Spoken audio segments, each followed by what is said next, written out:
4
menit.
Kedengaran nggak suaranya?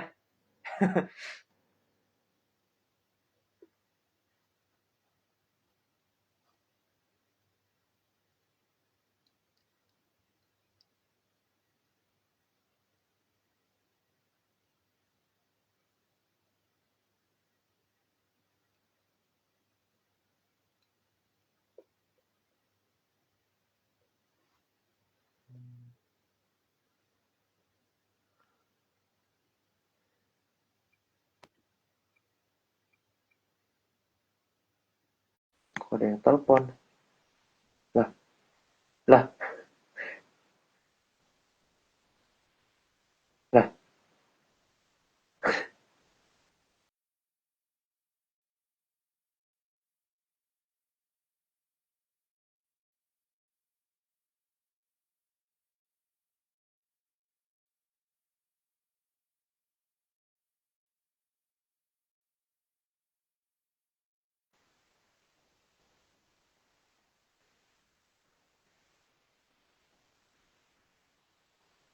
Suara aman kan ya?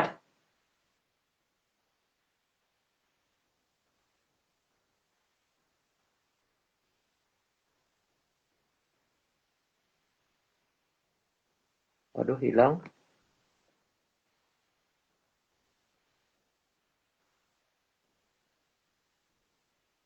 Aman. Oke.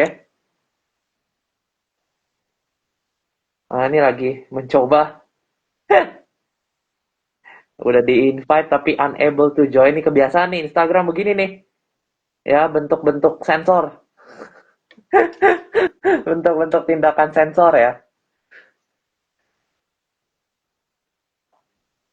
Nah,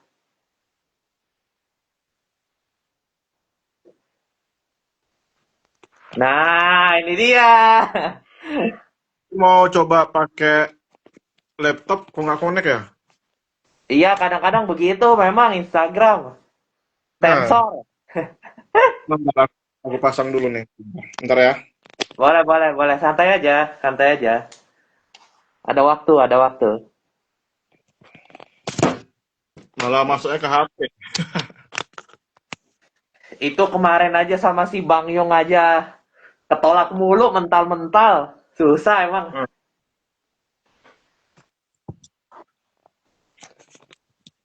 Nah, mana ini yang lain ini? kemarin soalnya dari HP malah ini dia keluar-keluar terus tuh nonton live-nya Bang Jung tuh. Elit global Instagram gak suka Bitcoin jadi dipersulit. Nah, emang iya. Wah, iya. Emang iya. Itu bro Kai aja itu dia ketika posting sesuatu yang misalkan TikTok atau lucu-lucu nggak bermanfaat di viewernya gede, tapi ketika ngeposting Bitcoin itu di bawah 50 view-nya. Bayangin, bayangin tuh, jahat, jahat, jahat, jahat. Tunggu ini mungkin tunggu sah dulu Bitcoin Reserve-nya tuh. Iya, bisa begitu. Nah, ini udah masuk nih pelan-pelan nih. Santai aja bang, setting aja dulu. Oke, oke. Tadi kan mau dari laptop, tapi udahlah di HP dulu apalah. Hmm. Hmm. Oke,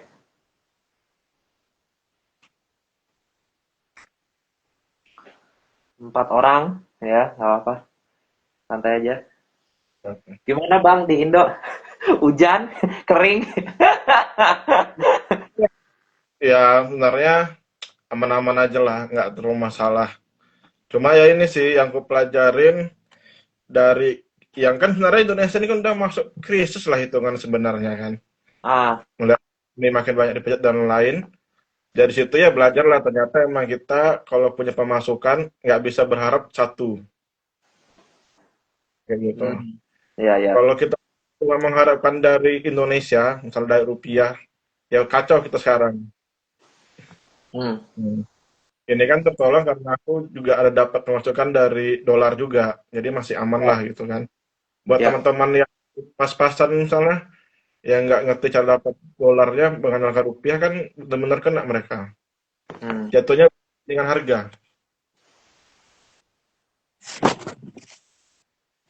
Jadi ini udah menurut abang udah mulai nih tanda-tanda akhir zaman. Udah mulai kalau baik, cuma yang kerasa benar-benar yang nggak punya aset kerasa tuh. Kalau yang Hmm, punya aset aman aja. Kan aman ya. kata si Tomato kan cinta inflasi. Ya gitu ya, cinta ya.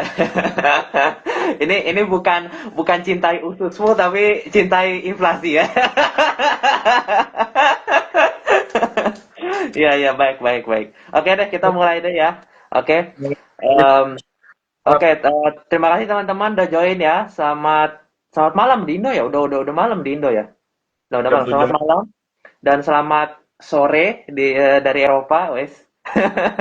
Sekarang kita podcast ini yang kedua nih serinya nih ya Hodel Podcast. Hodel Podcast adalah podcast yang menemani kamu saat hodel. Iya. Jadi ya. sekarang kita ada di blog ke 894 465 ya. Oke.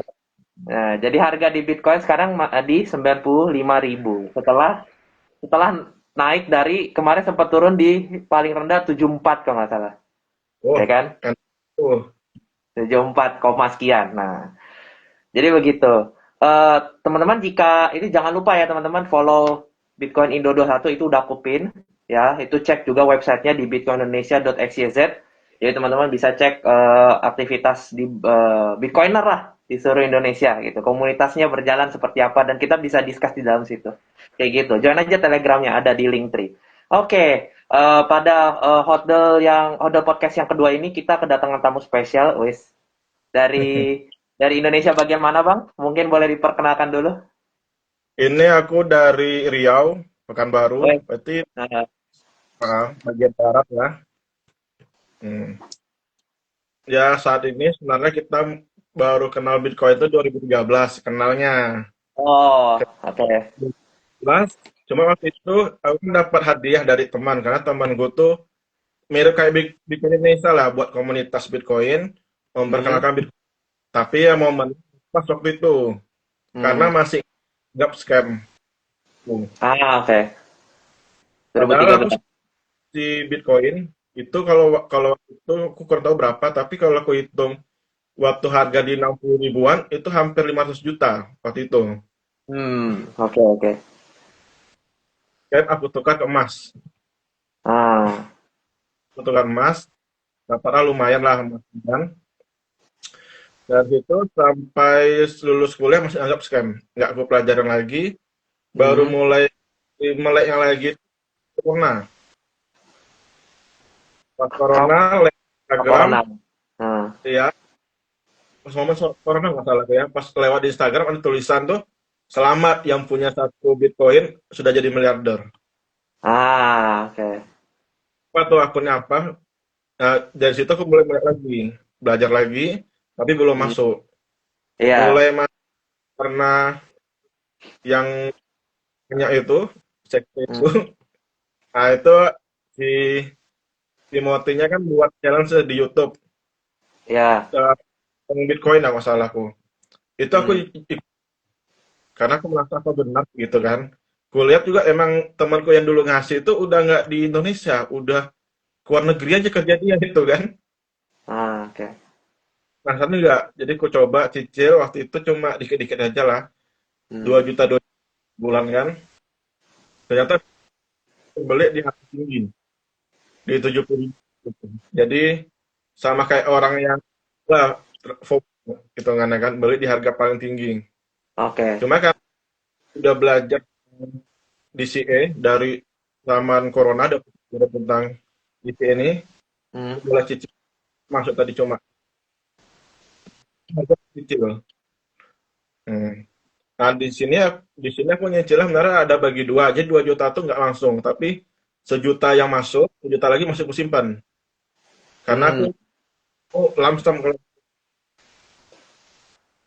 pas terus cicil beli, ada sempat turun banyak. Jadi kan harganya turun di situ. Tahun sampai dua dua profit. Harga kan udah lagi. Sorry Bang, suaranya agak putus-putus dikit. Halo, Halo, halo. halo, halo. Sempat ada atau teman-teman bisa coba dengar nggak tadi? Kalau aku sih dengar tadi pas sampai dibagi dua, 2 jutanya dibagi dua. Harga tuh ini kan buat teman-teman juga nih yang mau beli Bitcoin tapi masih takut harganya makin turun kan. Jadi Ah, uangnya dua, yang satu untuk cicil, yang satunya lagi itu setengahnya untuk lamsam oke. pas harga turun. Nah, jadi kan 2023 itu kan sempat tuh turun ke 10 ribuan kalau nggak salah ya. Iya, Sempat tuh ya. Nah, itu aku iya. beli banyak. Jadi kan harga rata-rata aku turun. Oh, jadi maksudnya Abang dari 2 juta. Jadi 1 juta dibelikan ke barang itu, satunya ditahan, jangan ditembak dulu. Nanti ketika dia itu baru apa kapan kalau kita kan jadi menunggu momen gitu saya kata. Jadi begitu langsung dihajar gitu. Diajar gitu. Karena kan Ah, waktu itu ya kan aku menarik masih menarik. belajar tentang Bitcoin kali lah, masih menganggap Bitcoin ini kayak trading waktu itu. Hmm, Cuma lebih aman dari trading biasa kan. Nah, itulah iya. dapat wah, di situ aku ketemu kelasnya Andinata yang belajar Bitcoin. Iya, heeh, iya iya. Belajar, masih belum ketemu Bitcoin Indonesia tuh. Aku belajar, bayar, kan bayar ya, baik belajar tentang Bitcoin Oh, sampai sempat dari sempat join. nah, Ah, aku ya untuk all in di Bitcoin. Jadi oke. 2000 itu aku emang akhirnya emas tuh aku jual, tapi bukan jual ke toko ya, jualnya ke orang tua malahan. Karena kan Oh. ya, emas itu kan penting kan. Jadi aku Nah, kasih emas, minta duit gitu. hmm, Aku baik baik. Bitcoin. Dan Menarik ternyata menarik. baru ketemu Bitcoin Indonesia ini. Oh, Jadi semakin gila. Itu perkenalanku di Bitcoin ya, Indonesia. mantap, mantap, mantap. Keren banget. Keren banget, keren banget. Kalau kalau aku juga agak serupa lah. Aku tuh 2023 tengah itu mulai mulai berpikir, mulai ngerasa perasaan aku kan ngerantau juga, Bang. Ngerantau Hmm, ke Eropa juga. Jadi aku lulus SMA itu mungkin teman-teman juga bisa cek, aku ada podcast sama founder Bitcoin Indonesia, itu teman-teman bisa cek di YouTube untuk referensi tambahan. Di like, di komen gitu. Nah, aku tuh merantau ke eh, Jerman itu di tahun 2018. Jadi begitu lulus SMA. Nah, hmm, begitu lulus SMA, habis itu udah tuh nabung nabung nabung kerja, terus kok ngerasa perasaan gue nabung kok capek banget gitu, nggak maju-maju, nggak ada bertumbuh apa-apa gitu kan, bosen juga. Akhirnya 2023 tengah mikir, ini investasi kah gitu kan, jalan cari alternatif gitu, cari sesuatu. hmm. Terus kan akhirnya di 2023 kuartal 3 kuartal 4 itu nontonlah video dari Timothy itu. Nah, Hmm, terus dia buat tabel perbandingan tuh kalau orang investasi emas, investasi kripto, investasi properti. Nah, itu ada tuh sampai sekarang masih ada videonya. Itu lumayan hmm. bagus. Jadi orang bisa lihat mana yang liquid, mana yang nggak liquid. Nah, habis itu oke, akhirnya akhirnya ya aku jadi, oh ini apa nih, blockchain, kripto. Nah, akhirnya mulai mendalami gitu itu. Nah, itu aku beli pertama kali di akhir 2023. Itu pun ya itu awal banget itu modalnya nggak nyampe 1 juta kalau dirupiahin. satu Oh iya juta, ya. 2 juta, jadi nggak banyak. Terus lama-lama rutin, rutin, rutin, rutin gitu kan, per bulan sekali kalau dapat gaji gitu, masukin pelan-pelan gitu. Nah itu jadi seperti itu sih. Dan kemarin itu sempet nyentuh di all time high baru itu kan. Itu juga masih beli. Sampai turun kan, sempat sempat ranging. Jadi begitu. Jadi karena aku sampai ke Bitcoin tuh, enggak, pertama aku sampai ke kripto dulu. Karena aku Hmm. ngerasa orang-orang nabung itu payah gitu loh. Orang nabung tuh kayak kayak nggak ada efeknya gitu loh. Nggak signifikan gitu loh. Orang nabung tuh kayak scam gitu loh. Kayak apaan gitu kan. Nggak ada ujungnya gitu. Capek. Terus akhirnya Iya. mencari alternatif seperti itu sih. Kayak gitu sih Bang. Jadi serupa lah. Akhirnya aku melihat belajar dan sempat satu malam mikir bertanya Bitcoin kok Hmm. begini gitu. Apa sih? Apa sih Bitcoin itu? Apa sih uang gitu? Mulai itu satu malam itu sampai nggak bisa tidur jam 3 subuh. Sampai nggak bisa tidur. Jadi berpikir apa? Mendalami. Oh, baru tuh klik langsung. Oh, jadi Bitcoin itu berbeda dari yang lain. Jadi bukan bukan dia bukan dia sama-sama mata uang kripto, tapi dia punya karakteristik yang berbeda. Dia nggak menawarkan jadi kaya dan secara advertisement kan beda. Misalkan orang lain misalkan punya koin anjing gitu atau koin koin kucing gitu. Koin kucing dia kan punya advertisementnya beda. Hmm. Janji yang disampaikan ke konsumen beda. Kalau Bitcoin kan Hmm. tidak pernah menjanjikan sesuatu. Dia cuma menyampaikan solusi keuangan begini. Kita tuh nggak boleh trust orang, kita mesti verify, ya kan? Hmm. Tidak boleh dicetak lagi. Kan sebenarnya itu doang. Itu kan karakteristik. Tapi dia tidak tidak tidak menggembor-gemborkan. Nah itu loh. Itu sih yang aku lihat gitu. Akhirnya sadar. Terus habis itu aku join deh di mendekati 2024 akhir. Aku join. Terus Hmm. 2024 awal aku mulai aktif di sini. Pindah haluan. Gitu. Berarti ya, baik, Bertobat. Sekarang sih udah ini udah kembali ke jalan yang benar. siap-siap Kayak gitu. aja sih gitu. Iya. Awal-awal Hmm. awal-awal greedy dulu ya. Awal greedy dulu. Kayak gitu. Nah, jadi tema ini kita mau hari ini kita temanya mau membahas Bitcoin sama emas karena kita tahu di internet teman-teman bisa lihat juga di Reels dan itu di media sosial banyak banget ada beritanya juga. Teman-teman bisa lihat itu ada em, orang mengantri panjang di setiap banyak toko-toko emas, toko-toko perhiasan juga itu ada juga toko ada beritanya. Jadi Bang punya pengalaman nggak? Bang kan bilang Bang pernah investasi di emas. Nah, Hmm. bisa nggak tuh Bang sharing emas itu seperti apa sih? Gitu. Bentar-bentar.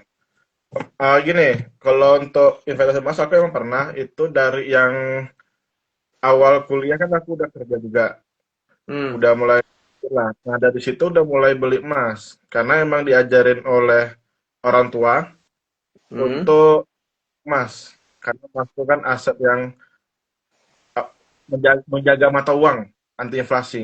Itu Hmm. perkenalan dari orang. Nah itu mulai dari emas tuh udah mulai waktu emas ku beli pertama tuh masih harga 600 ribuan waktu itu. Itu pun Enam karena ratus ribu. nah, ribuan Nah, aku beli emas pertama. Cuma setelah aku karena itu emas beli batangan enak lah kan. Yang selanjutnya tuh aku beli di Pegadaian waktu itu. Jadi oke. Pegadaian ini lu merasakan ternyata beli di Pegadaian tuh malah rugi. Hmm. Oh. Jadi yang 13 tadi yang waktu itu ubah ke emas tuh itu aku beli di Pegadaian waktu itu. Hmm. Hmm. Beli di Pegadaian pas akhirnya mau untuk skripsi aku mau cetak tuh ternyata bayarnya kan lumayan aku kenanya 2 juta waktu itu untuk nyetak emasnya padahal aku Oke. butuh akhirnya aku nggak jadi nyetaknya dari situ aku mikir kalau kayak gini kan tekor kan Hmm. pernah tuh ada yang dari si Vincent yang pajak tuh kan di syariah tuh ternyata emang bikin tekor emasnya harganya 1,3 dimintanya 750 kan habis jadi untungnya Hmm. tuh sama mikir kayaknya emang nggak untung nabung emas nih emang sih nilai usaha itu ujungnya ya habis juga. Hmm. Hmm. Tuh, itu aku udah mulai mikir apalah yang bisa asetnya bagus kan. Hmm. Ketemulah mungkin ya Bitcoin misal dari dulu Ah, malah anggap scam. Ketemu di Bitcoin itu ternyata pajaknya Bitcoin kan sebenarnya murah kali. iya, pajak final. Pajak final aja cuma 0,1%. Sedangkan Hmm, emas kan kalau pakai NPWP itu 0,4 kalau kita ada hmm, NPWP. Waktu itu aku belum ada NPWP, jadi masih 0,9 pajaknya.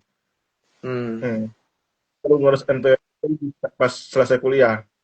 Itu kan sekali, tekor sekali itu. Hmm. Kayak gitu sih. Oke, oke. Menarik, menarik. Jadi aku juga ini sih sebenarnya aku juga ada diversifikasi ke emas sedikit, tetapi tidak Iya, banyak. Karena aku percaya juga emas itu sebenarnya ya terus. dia tidak bertumbuh secara signifikan, tapi dia punya suatu sifat atau karakter itu dia bisa jadi indikator krisis yang cukup baik. Jadi dia Iya, iya. kalau dia naik berarti ada sesuatu yang nggak beres nih gitu. Jadi orang itu bisa lari ke emas tuh karena itu, karena mereka percaya itu sebagai safe haven gitu. Itu yang belum itu yang masih tidak terbantahkan lah. Itu fakta di lapangan seperti itu. Gitu Enggak, sih. aku anggap emas tuh bagus. Hmm. Yang nggak percaya tuh perusahaan negara di baliknya. Jujur Hmm. aja percaya. Masih mengandung basis kepercayaan ya. Iya, karena contoh kayak tadi, padahal emasnya bagus tuh ya, tapi karena pajaknya nyetaknya barang mahal, itu karena orang di belakangnya kan. Hmm. Nah, tukar juga. Hmm. Ditambah kayak kasus Antam kemarin, Antam kan bisa aja dan sembarang nuduh emas itu palsu. Kita kan nggak tahu isi uangnya asli atau nggak, kita nggak tahu kan. Karena aku pernah korban juga kayak gitu waktu yang kasus PLN yang nuduh saya nuduhnya nenekku dituduhnya nyuri, nyuri listrik, nipu pakai alat baru. Itu kan kena kena bayar 17 juta, sedangkan nenekku mana ngerti asli palsunya. Yang tahu itu asli palsu kan PLN. Iya. Banyak yang kayak gitu. Nah, Oh. emas nggak bakal ke situ lagi. Makanya aku agak ragu jadi sama orang di belakangnya aja. Kalau emasnya aja tuh bagus, bagus sekali. Karena emang terbukti zaman dulu mah ribuan tahun kan. Hmm, Itu. kalau gitu Bang bagaimana menanggapi kata-kata orang yang seperti ini? Kan kalau misalnya emas kan memang oke lah dia ada fee-nya besar segala macam, ada orang, masih ada basis kepercayaan di belakangnya, masih ada orang yang Hmm, dibutuhkan untuk skema emas itu. Tetapi Bitcoin kan tidak ada siapa-siapa. Bitcoin iya. bahkan foundernya hilang. Nah itu gimana tuh kalau Mas menanggapinya? Ya kalau itu kan kita bisa bilang emang si Satoshi emang nggak ada, tapi kan dijaga oleh komunitas yang node-node tadi itu. Di situ yang Hmm. menjaga. Kalau si CZ itu menganggap malah Satoshi itu AI kan, AI dari masa depan. Itu salah minum itu. Nih si Satoshi harga udah naik, nggak ada niat untuk jual kan aneh gitu kan. Nah, Manusia nggak rakus gitu. Nah di situ. Karena emang kalaupun dia Satoshi muncul, ya paling cuma turun dikit lah. Karena orang kayak panik lah gitu kan. hmm. Habis itu kalau untuk jangka panjang ya karena Satoshi pun jual atau nggak ada pengaruhnya lagi. Karena emang udah dilepas sama dia kan, Iya, yang aku, seperti yang aku, uh, wanita. iya, aku Karena juga setuju. Aku juga setuju karena di podcastnya si Kak Dimas, teman-teman bisa cek juga di Bitcoin Indonesia YouTube channel.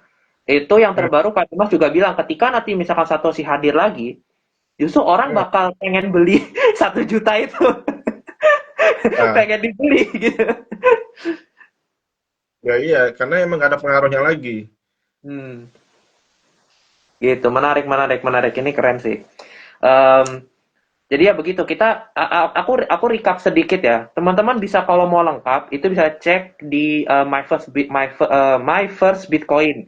Itu adalah kelas gratis teman-teman ya. Teman-teman tinggal join yang Bitcoin Indonesia Telegram dan itu Hmm, bisa nanti online atau offline kelasnya. Nah, itu nanti teman-teman bisa dapat sertifikat ini. Jadi aku cuman mau bilang bahwa sejarah uang kita itu dimulai dari barter kan.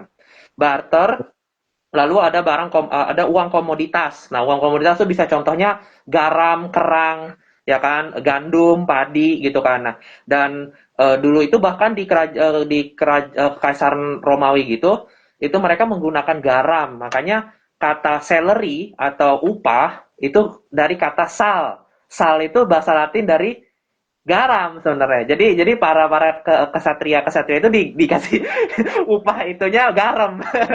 Asin-asin dah tuh ya kan.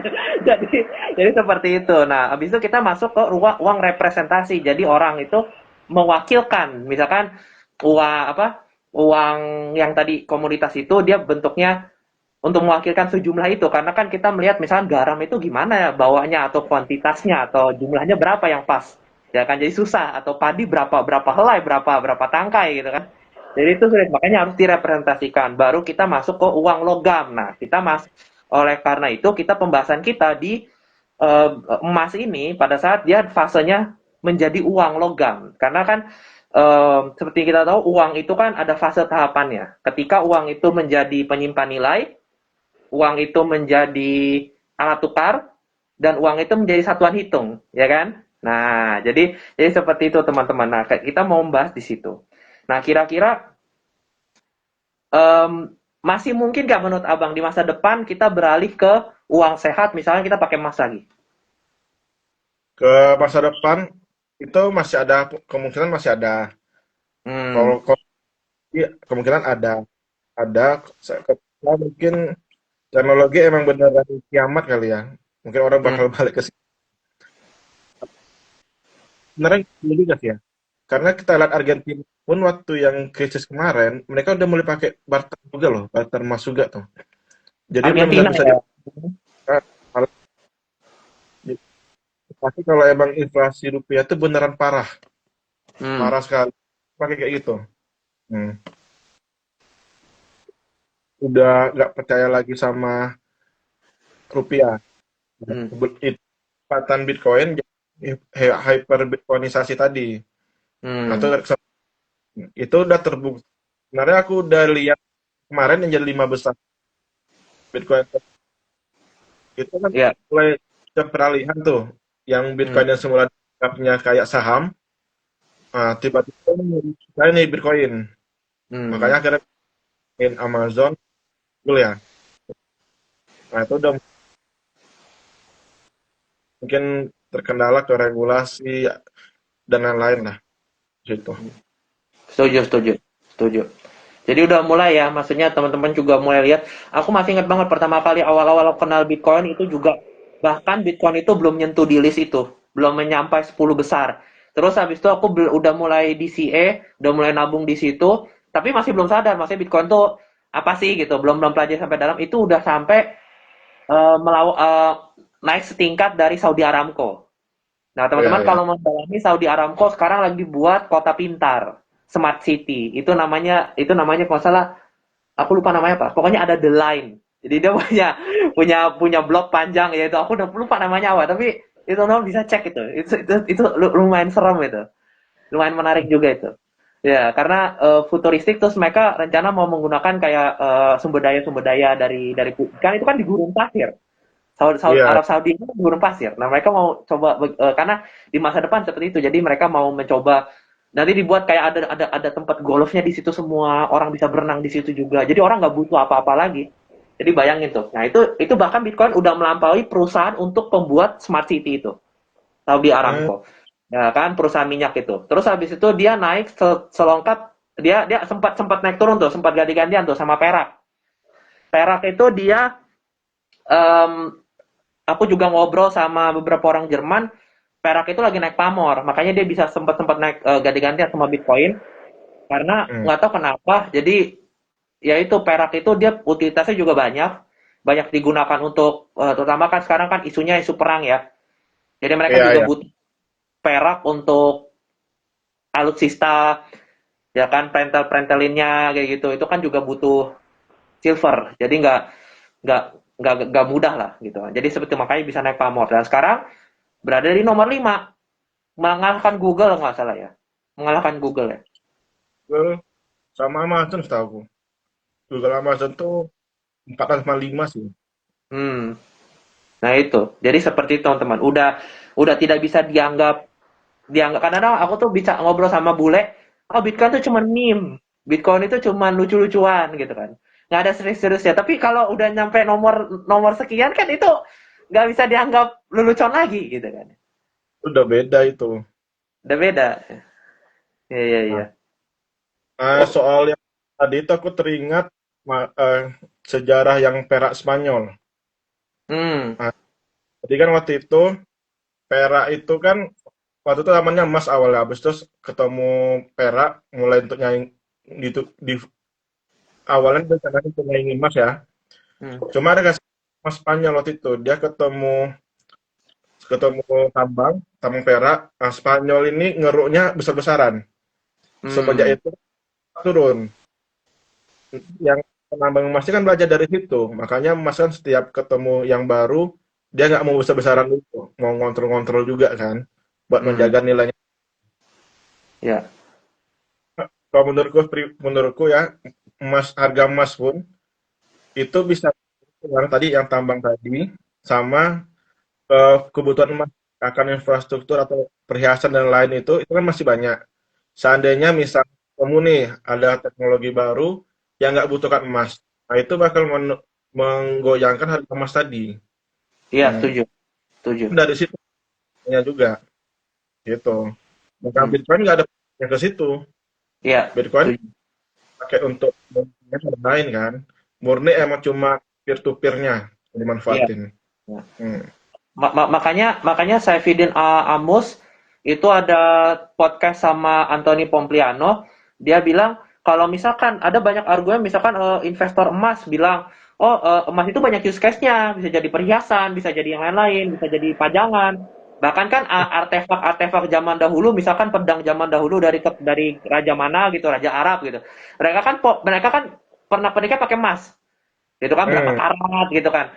Tapi argumennya Saifuddin bagus. Dia bilang gini, kalau uang dia punya karakteristik untuk menjadi hal lain, maka itu bukan Hmm. uang yang sempurna. Ya, Jadi kita butuh satu objek yang benar-benar jadi uang yang paling sempurna ya. Ya itu Bitcoin gitu. Karena Bitcoin tidak ya apa gitu. Bitcoin tuh ya udah cuma jadi alat tukar gitu. Kalau misalkan jadi yang lain kan sulit gitu. iya. Karena kan berarti kan fungsi emasnya udah bukan aset lagi. Mm-mm. Terlalu Gitu. kayak gitu kan jadinya kan. Mm. Dipakai. Ya gitu. Jadi banyak banyak apa ya? Kalau seperti siluman lah. Siluman itu bisa menjelma jadi apa aja gitu lah. Sesuai dengan kemauannya gitu. Sesuai dengan keperluan gitu. Kalau jadi babi ngepet ya jadi mencuri. Kalau jadi ganggu orang ya ganggu orang. Kan kayak gitu ya. Gitu. Jadi bisa berubah bentuk. Nah, seperti itu teman-teman ya. Teman-teman jangan sungkan juga ini ya, jangan jangan malu bertanya ya. Teman-teman bisa juga dengan chat di bawah bisa tanya ke kita berdua, nanti kita coba jawab. Nah, terlebih itu aku juga mau membaca sedikit. Aku ada riset sedikit sebelum kita podcast di sini karena aku masih perlu belajar banyak. Terutama di momen-momen sejarah. Ternyata banyak juga momen-momen sejarah mengenai emas ya. Itu di tahun 1933 Presiden Frank D. Roosevelt, salah satu presiden Amerika, itu tuh pernah bilang kepada warga Amerika untuk tidak hoarding emas, tidak boleh menyimpan emas secara pribadi. Tahun 1933 itu ada di Executive Order atau keputusan Presiden 6102. Jadi pemerintah bilang bahwa kalau ketahuan dan tidak memberikan emas itu ke pemerintah, itu bisa dikenakan penjara sama denda. Dulu tuh, Hmm. 1933. Ya, ya. Nah, Oh, nah jadi soalnya aku cuma yang tadi itu 133 itu aku kepikiran yang Februari kemarin pernyataan nah, dari Menteri kita Erick Thohir, mereka ya. untuk ngetuk ke rumah-rumah warga mengajak agar nabung emas ke bank negara. Di situ Ah, aku mirip mirip sekali nih. Bang Bulion ya, Bang Bulion. Nah, kalau yang ini masih dirayu gitu kan.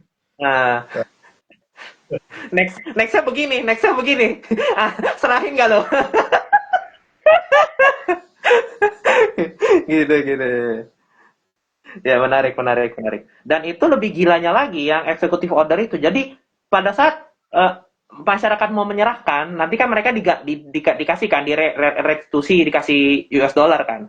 Nah, US dollar itu per onsnya itu 20,67 dolar. Ketika misalkan kita warga Amerika, kita menyerahkan ke pemerintah, nih misalkan emas emas kita nih, nah misalkan nih celengan nih, ini emas kita kasih ke pemerintah, itu dihargai per onsnya 20,67 ya, 21 dolar lah. 21 dolar Hmm. per ons. Nah, tapi ketika pemerintah udah pada nge-hold di bullion itu, di Fed, mereka udah pada nge-hold gitu, udah semua rata-rata udah menyerahkan, dia ganti harganya. Ganti Oh ke ya, 35 dolar per ons. Nah, bayangin gak tuh? Gila kan? kali habis. Itu namanya pencurian ya, perampokan ya. Begitu. Dipaksa kita kan. Oh kan kita Iya, seorang tuh. Nah, hmm. gitu. Jadi luar biasa ya. Maksudnya angka tuh bisa dimainkan begitu gitu. Udah kayak gitu 1971 malah dilepas dari dolar. Nah, itu tadinya poin berikutnya aku mau bilang, Bang. Nah, itu sebenarnya satu mereka bilang itu si Presiden Nixon, tapi itu ada dramanya. Aku lebih suka 1971. Soalnya dibuat tuh filmnya. Kalau ada filmnya aku nonton sih. Jadi itu kapal perang Prancis, pokoknya nggak negara-negara Eropa juga. Negara Eropa tuh udah pada minta itu. Pokoknya emas yang gua titipin di Fed itu gua mau tarik ke negara gua gitu. Semua tuh Jerman, Prancis, Inggris, aku masih ingat. Prancis Hmm. sampai markirin kapal perang dia di pelabuhannya Amerika pesisir timur. Prancis Nah, loh. Tetap aja nggak dikasih.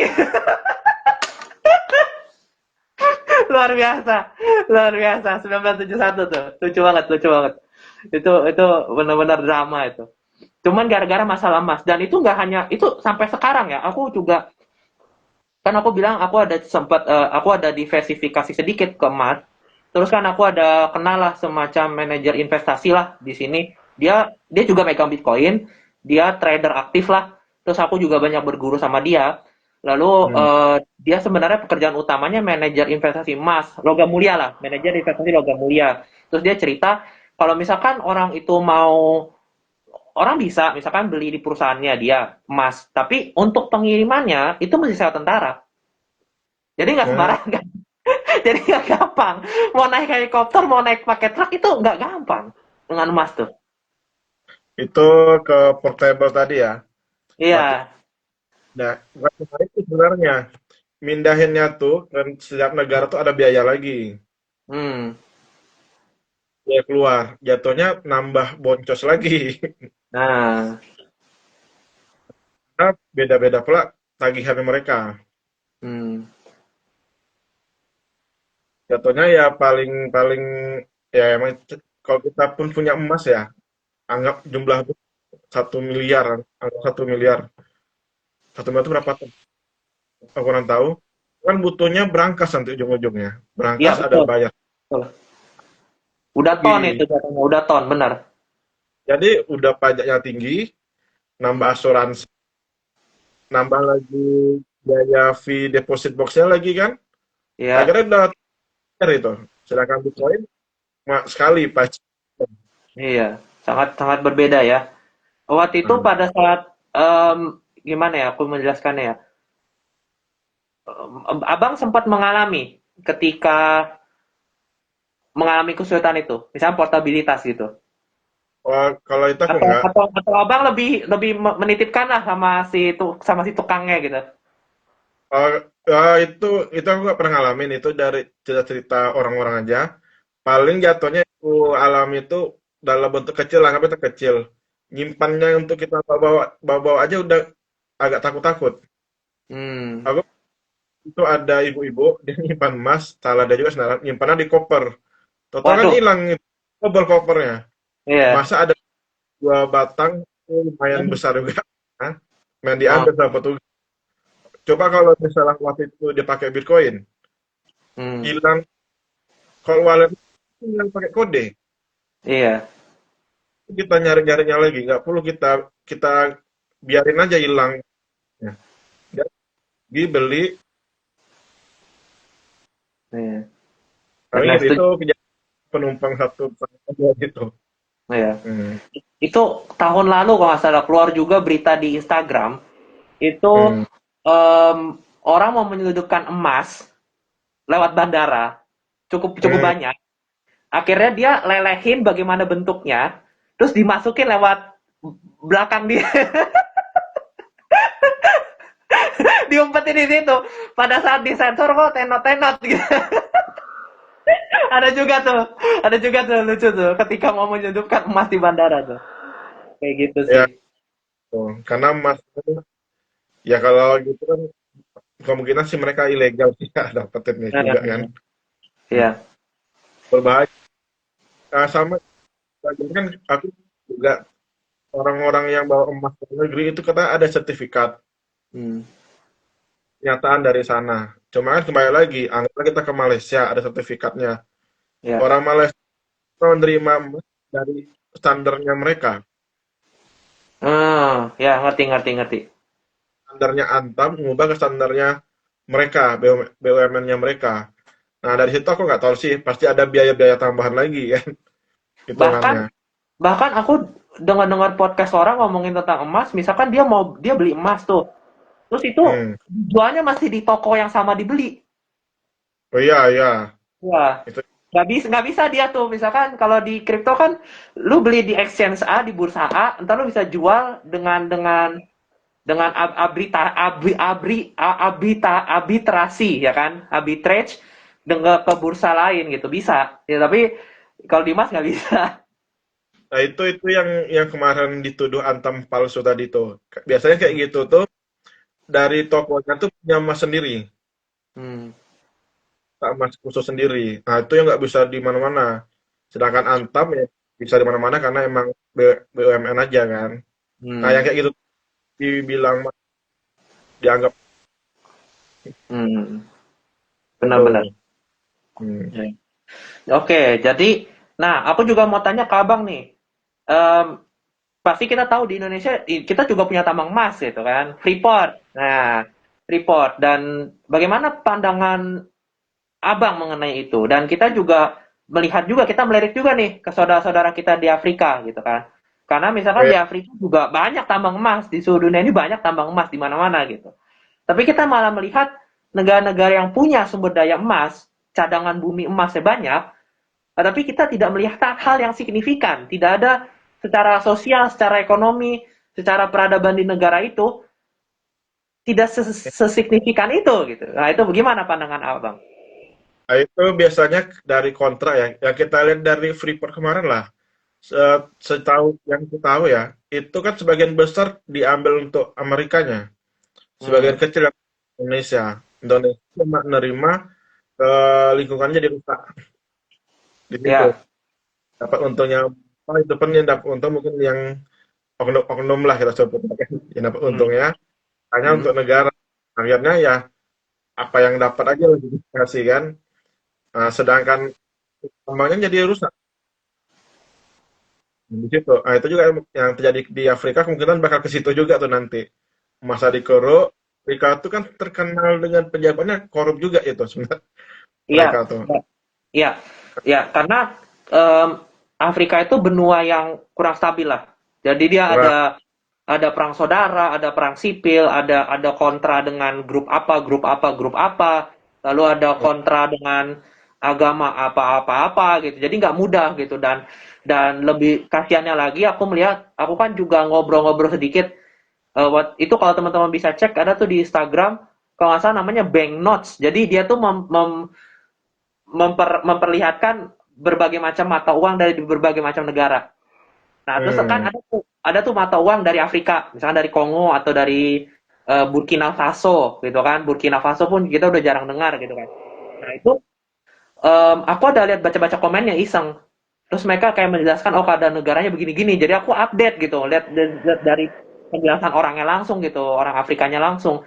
Dan kan mereka itu misalkan kayak di Burkina Faso yang aku lagi dalemin, itu dia itu perang saudara, terus presidennya ganti-ganti, pemimpin negara ganti-ganti, karena kan kudeta sana sini. Terus kebetulan pemerintah yang naik ini itu lebih simpati ke Rusia. Jadi dia Hmm. memperbolehkan North Gold kalau nggak salah, North Gold itu ada masuk beritanya, teman-teman bisa cek. North Gold itu masuk ke situ, lalu dia investasi ke situ, lalu dia menambang di Burkina Faso. Sebelumnya Hmm. itu tidak boleh karena pemerintahnya lebih pro ke barat. Nah, jadi Hmm. begitu. Jadi begitu posisinya, Bang. Jadi susah gitu. Jadi gimana ya, bahkan ada kutipannya, motonya bilang, siapa yang menguasai resource, siapa yang menguasai sumber daya, itulah yang berkuasa gitu. Jadi seperti Ya, itu. jatuhnya udah ke politik sih itu, perang Hmm, ideologi. Kalau untuk ideologi lagi kan hitungannya, ya. kayak satu Hmm. dulu lagi.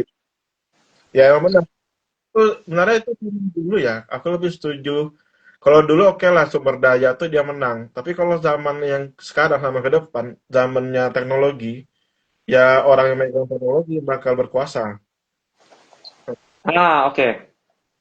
Nah itu kemarin juga aku lihat tuh dari ada postingan orang saham juga tuh tentang AI. Bahkan dia sih yang ngomong gitu, malah nganggap orang yang bisa mengandalkan AI tadi, atau apapun itu, megang informasinya lah tentang AI, dia emang bakal bisa menguasai banyak hal. AI ini terus beradaptasi. Kayak kita ngomong, udah bisa tuh, masalahku tuh udah keluar, AI-nya tuh udah bisa ngerti emosi. Hmm. Bisa marah, bisa ketawa, bisa sedih dan lain. Itu kan bisa yang emosinya ke pengguna. Nah, kalau yang itu, itu tapi ke depannya kemungkinan bakal di AI sih. Nah, untuk ketika tadi khususnya karena mereka belum masuk ke situ masih energi. Di situnya lah. Menarik. Nah, Oke. Jadi, nah, jadi kalau abang, menurut abang lebih cenderung orang nanti di masa depan, jika dia mau maju, jika dia mau berkembang, itu harus teknokrat yang membela teknologi. Seperti itu, Bang. iya menurutku iya, informasi lah informasi sama itu. Karena emang Hmm. kita udah di layar. Hmm. Oke. Menarik, menarik. Kayak Cina kemarin lah, Cina kemarin kan dia nggak ada sibuk nguasain nambang, nggak ada yang lain kan. Yang sibuk mikir tambang itu kan Amerika, Rusia. Sedangkan Hmm. Cina kan teknologinya yang dia jual. Hmm. Yang waktu di Indonesia kemarin investasi di mereka kan teknologi untuk reframe Indonesia yang ditawarkan. Maka kita pun terus orang alat-alatnya. Hmm. Nah itu jadi luas, mana-mana ada dia dan nguasain. Contoh perang balas Amerika sampai Amerika akhirnya melunak kan. Hmm. Jadi kan gara-gara informasi teknologi tadi. Di situ. Ya, bahkan aku ngobrol sama teman aku juga sama perantau di Jerman, dia bilang Amerika itu pasarnya udah berubah. Jadi bukan lagi dia kayak barang dan jasa, kayak product Hmm. and service, tapi dia udah beralih ke teknologi. Jadi bukan Hmm. lagi, sementara kan kalau kita lihat Indonesia manufaktur gitu, yang kita masih masih jajakan, masih kita tawarkan ya, ya itu gitu. Misalkan produk paling komoditi gitu kan, baterai, nikel gitu kan. Jadi jasa, misalkan kita juga ekspor impor, dan kita juga yaitu kita peranak perantauan gini kan, kita juga menawarkan service jasanya itu. Tapi sementara kalau kita lihat negara-negara yang udah berkembang, udah maju, dan seperti kita lihat perang dagang sekarang, ya mereka juga tabrak-tabrakannya di teknologi. Itu aku Ya. setuju. Nah, Itu aku teknologi setuju. tadi kita bisa bahas tentang emas tadi. Kenapa Hmm. akhirnya bakal susah untuk bakal ditinggalin lah istilahnya gitu kan. Karena pengaruh teknologi tadi. Dengan teknologi maju, m- menambah itu semakin gampang. Sedangkan ada halving. Semakin gampang ditambah, maka semakin sulit. Ya kan? Yang terus suplainya emas, itu tergantung dari teknologi tadi. Makin bagus teknologinya, kita bisa tadi lah ke angkasa, ada emas baru, makin jatuh Ya, harga emas. Sedangkan ya, Bitcoin kan udah dipasang batasnya berapa. Jadi mau teknologi pun maju, ya batasnya tetap segitu. hmm, Batas berubah kan. Nah, sedangkan utama lagi dengan teknologinya bagus, emas itu kan makin bisa masukkan juga ujung-ujungnya. Entah dalamnya digantinya apa, kuningan yang benar-benar mirip atau kayak mana kan. Iya, mix Kita mix metal. Benar-benar mix metal. Itu udah kejadian di abad pertengahan. Makanya inflasi. Benar, benar, benar. akan Iya, iya, Bitcoin, iya. Bitcoin ini kan bentuknya kode, ya kan? Hmm. Kode. Kita di palsunya Bitcoin itu kalau bisa dikirim berarti asli gitu. Bisa berarti kan. Kalau gagal berarti ada yang aneh nih Bitcoinnya. Kan seperti itu Ditolak. yang Benar, ditolak ah, jaringan, benar. itu. Ya, ya, Terus menarik. teknologi eh, mungkin Bitcoin itu kan makin berguna. Ditambah Bitcoin ini untuk sama lingkungan. Kayak kayak emas. Itu cari aja teknologi itu berusak kali lah itu. Sedangkan Bitcoin kan gampang. Ada nih di ramah lingkungan tinggal pindah. Sedangkan segampang itu dirombak lagi, dibongkar lagi. Oh, Hmm. itu seperti itu. Menarik, menarik, menarik. Nah, itu juga teman-teman ya, mungkin aku bisa recap sedikit. Jadi kita ngebahas tadi Bitcoin versus emas dari sisi kelangkaan juga. Nah, menurut Abang juga nih, pertanyaan juga nih. Menurut menurut Abang, emas itu selangka apa sih? Ada Wah, jumlah batas emas nggak? Atau gimana menurut Abang? kalau aku setelah baca sejarahnya perak ya, jadi aku Hmm. nganggap emas sekarang kelihatan langka karena para penambang ini nggak mau besar-besaran ngambilnya. Hmm. Dia semuanya waktu itu emas itu inflasi udah. Hmm. Hmm. Kita udah ketemu loh banyak bank baru, ya Iya. kan? Nggak kan? Karena mereka jaga nih biar nilainya tetap tetap stabil lah hitungan gitu kan. Ya kalau mereka ada yang maruk di ya, misalnya permintaan perhiasan apa nggak ada jadinya Iya, setuju. kan Setuju tetap dan hmm. harus. Dan yang aku baca itu pernah aku juga diskusi sama ChatGPT. Jadi emas itu tuh mereka misalkan kita penambang emas nih. Emas itu Hmm. belum dia gimana ya? Orang kan bisa gelap mata ya. Orang tuh bisa bisa apa sih istilahnya? Em, lupa diri. Nah, ketika dia lupa diri, misalkan penambangnya itu ketemu emas, kadang-kadang dia tuh masukin dulu ke kantong dia atau dia umpetin dulu. Jadi yang terlapor misalkan hari ini dia nambangnya sekian kilo gitu kan, dapatnya sekian kilo, 1 kilo deh anggaplah kecil 1 kilo. Tapi sebenarnya dia 1,5 kilo lah misalkan, nah setengah kilonya dia umpetin dia anggaplah nggak ketemu masih masih kekubur gitu, ya kan? Iya iya Padahal dia benar. buat diri sendiri.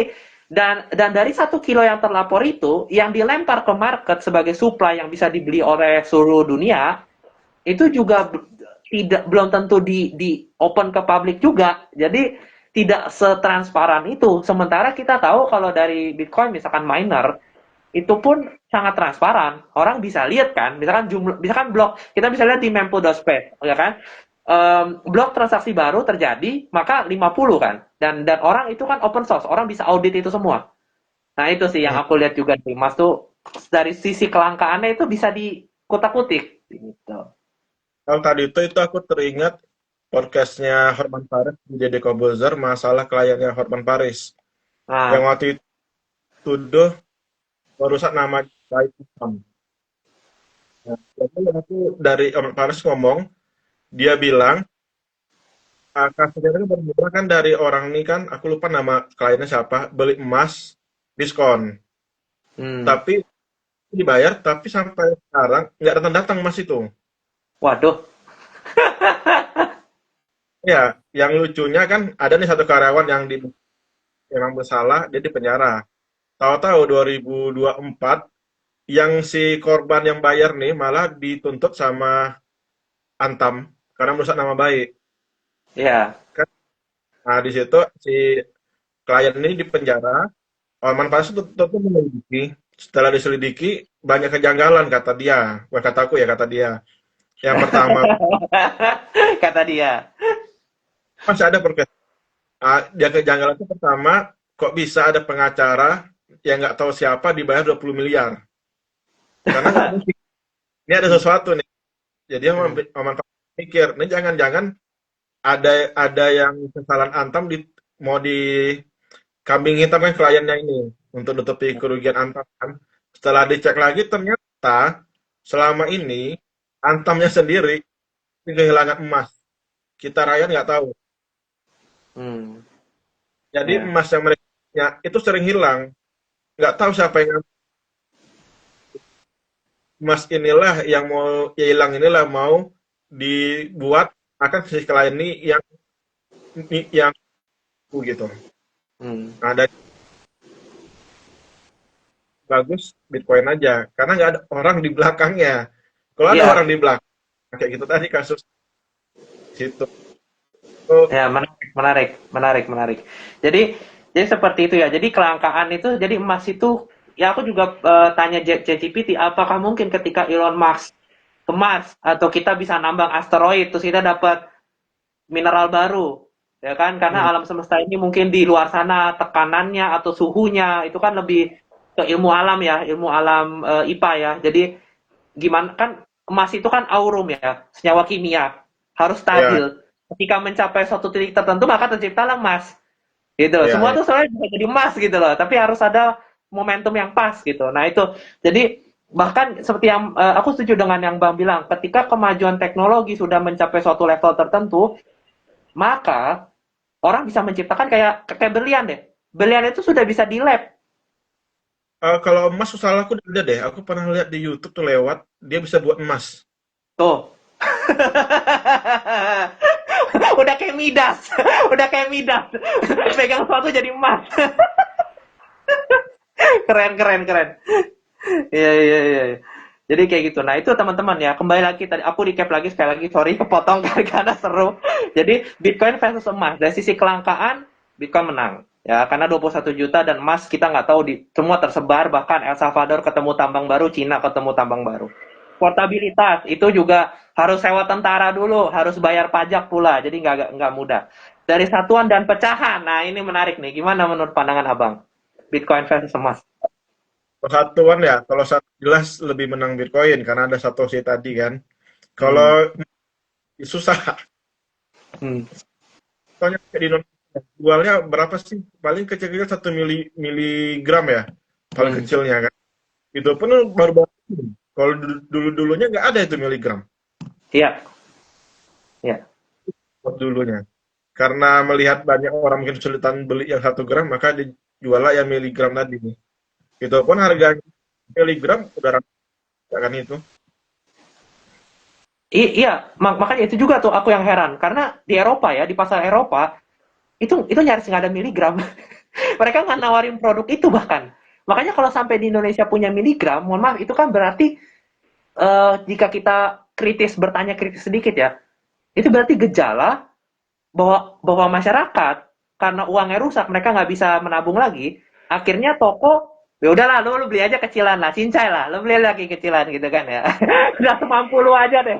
Nih produknya nih, kayak gitu. Makanya dikasih pretel-pretelan Nih, yang kecil-kecil. Nah, karena yang sekilo, yang segram itu mereka udah nggak mampu dapat untuk iya kan, udah nggak mampu ke situ. Nah, itu. Ya, ya, ya. Menarik, ditambah menarik. emas yang tadi kecelakaan itu ya kembali lagi sih ya. Kita ngecek yang kita rakyat jelata nggak bisa ngecek loh. Emas Iya, satu iya. miligram tuh kayak mana kita ngecek? Sedangkan paket timbangannya mereka, toko satu sama toko lain tuh udah beda.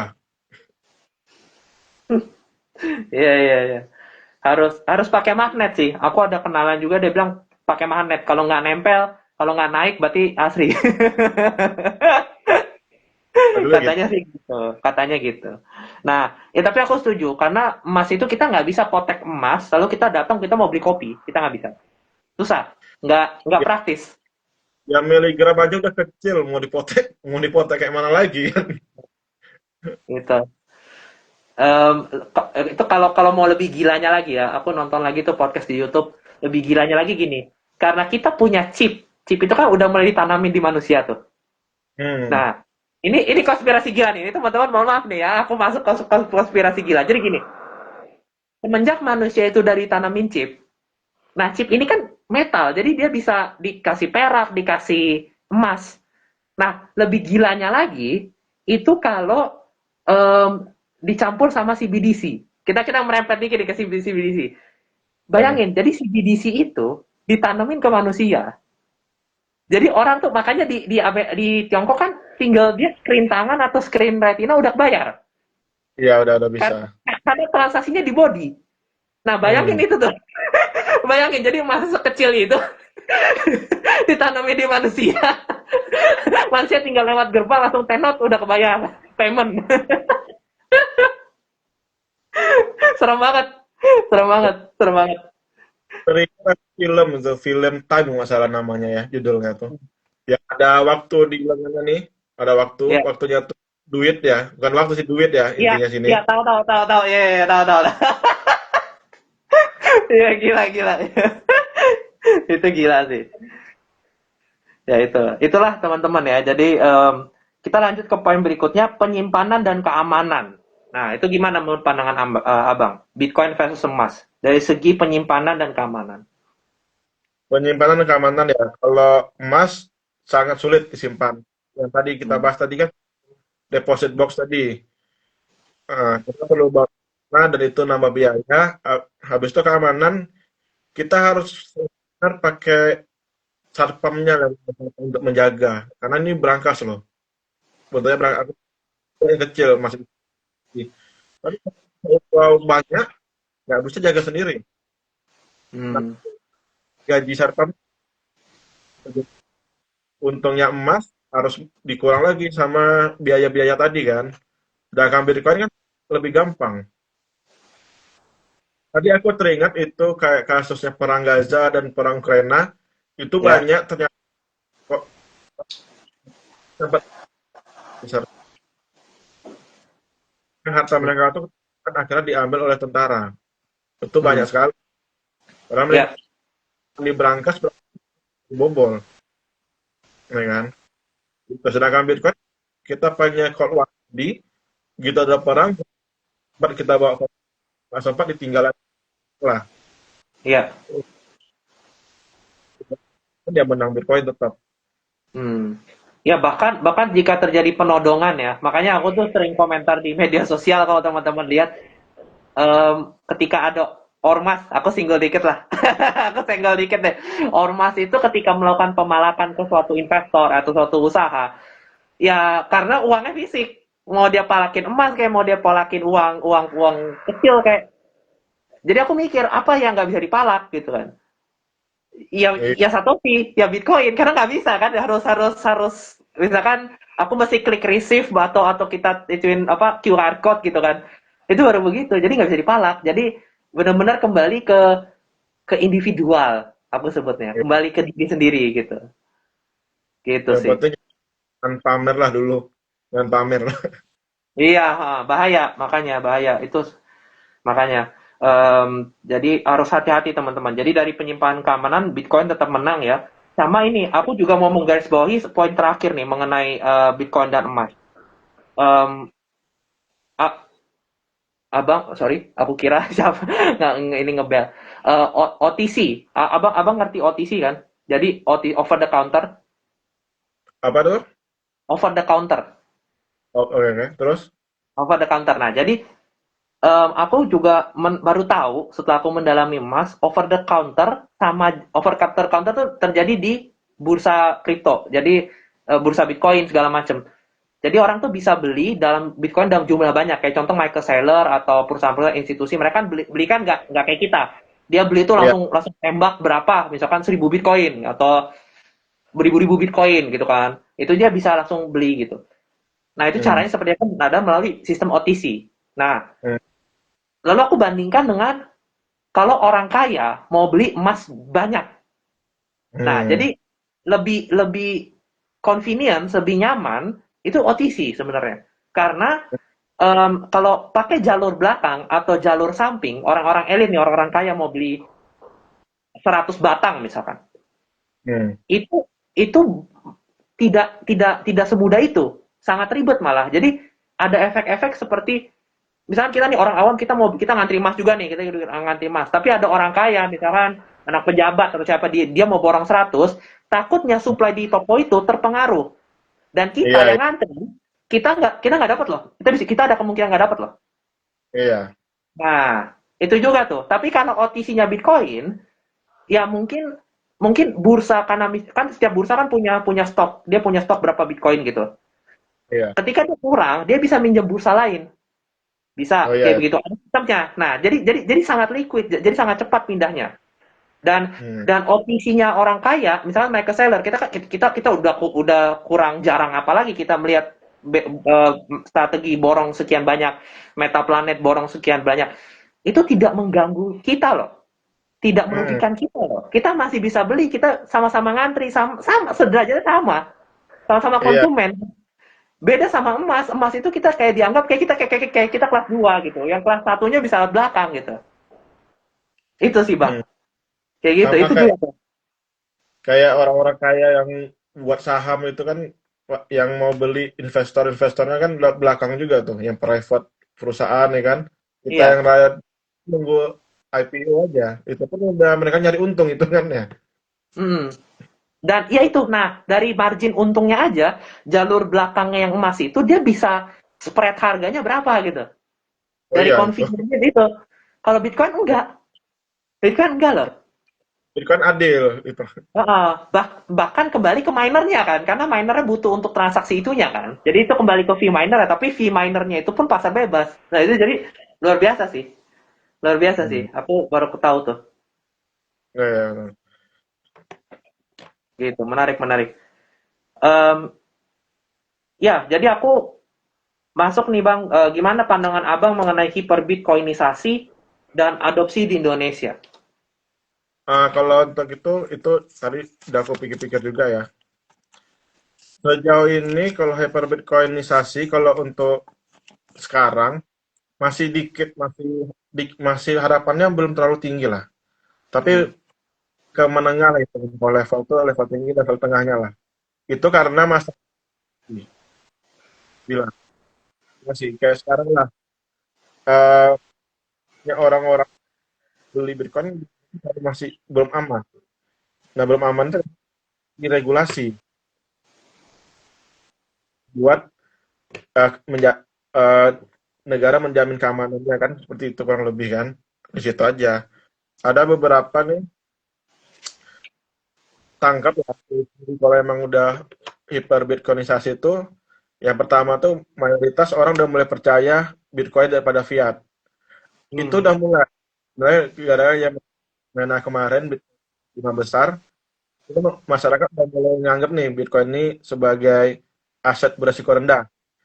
Meskipun masih belum terlalu banyak lah, masih ada yang ragu-ragu gitu kan. Yang kedua tuh dari harga barang tadi.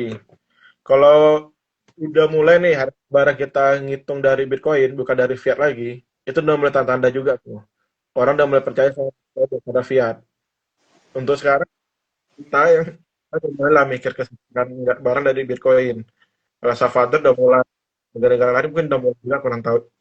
Argentina, oh salah kok ada berita udah mulai-mulai juga menerima pakai Udah. Bitcoin.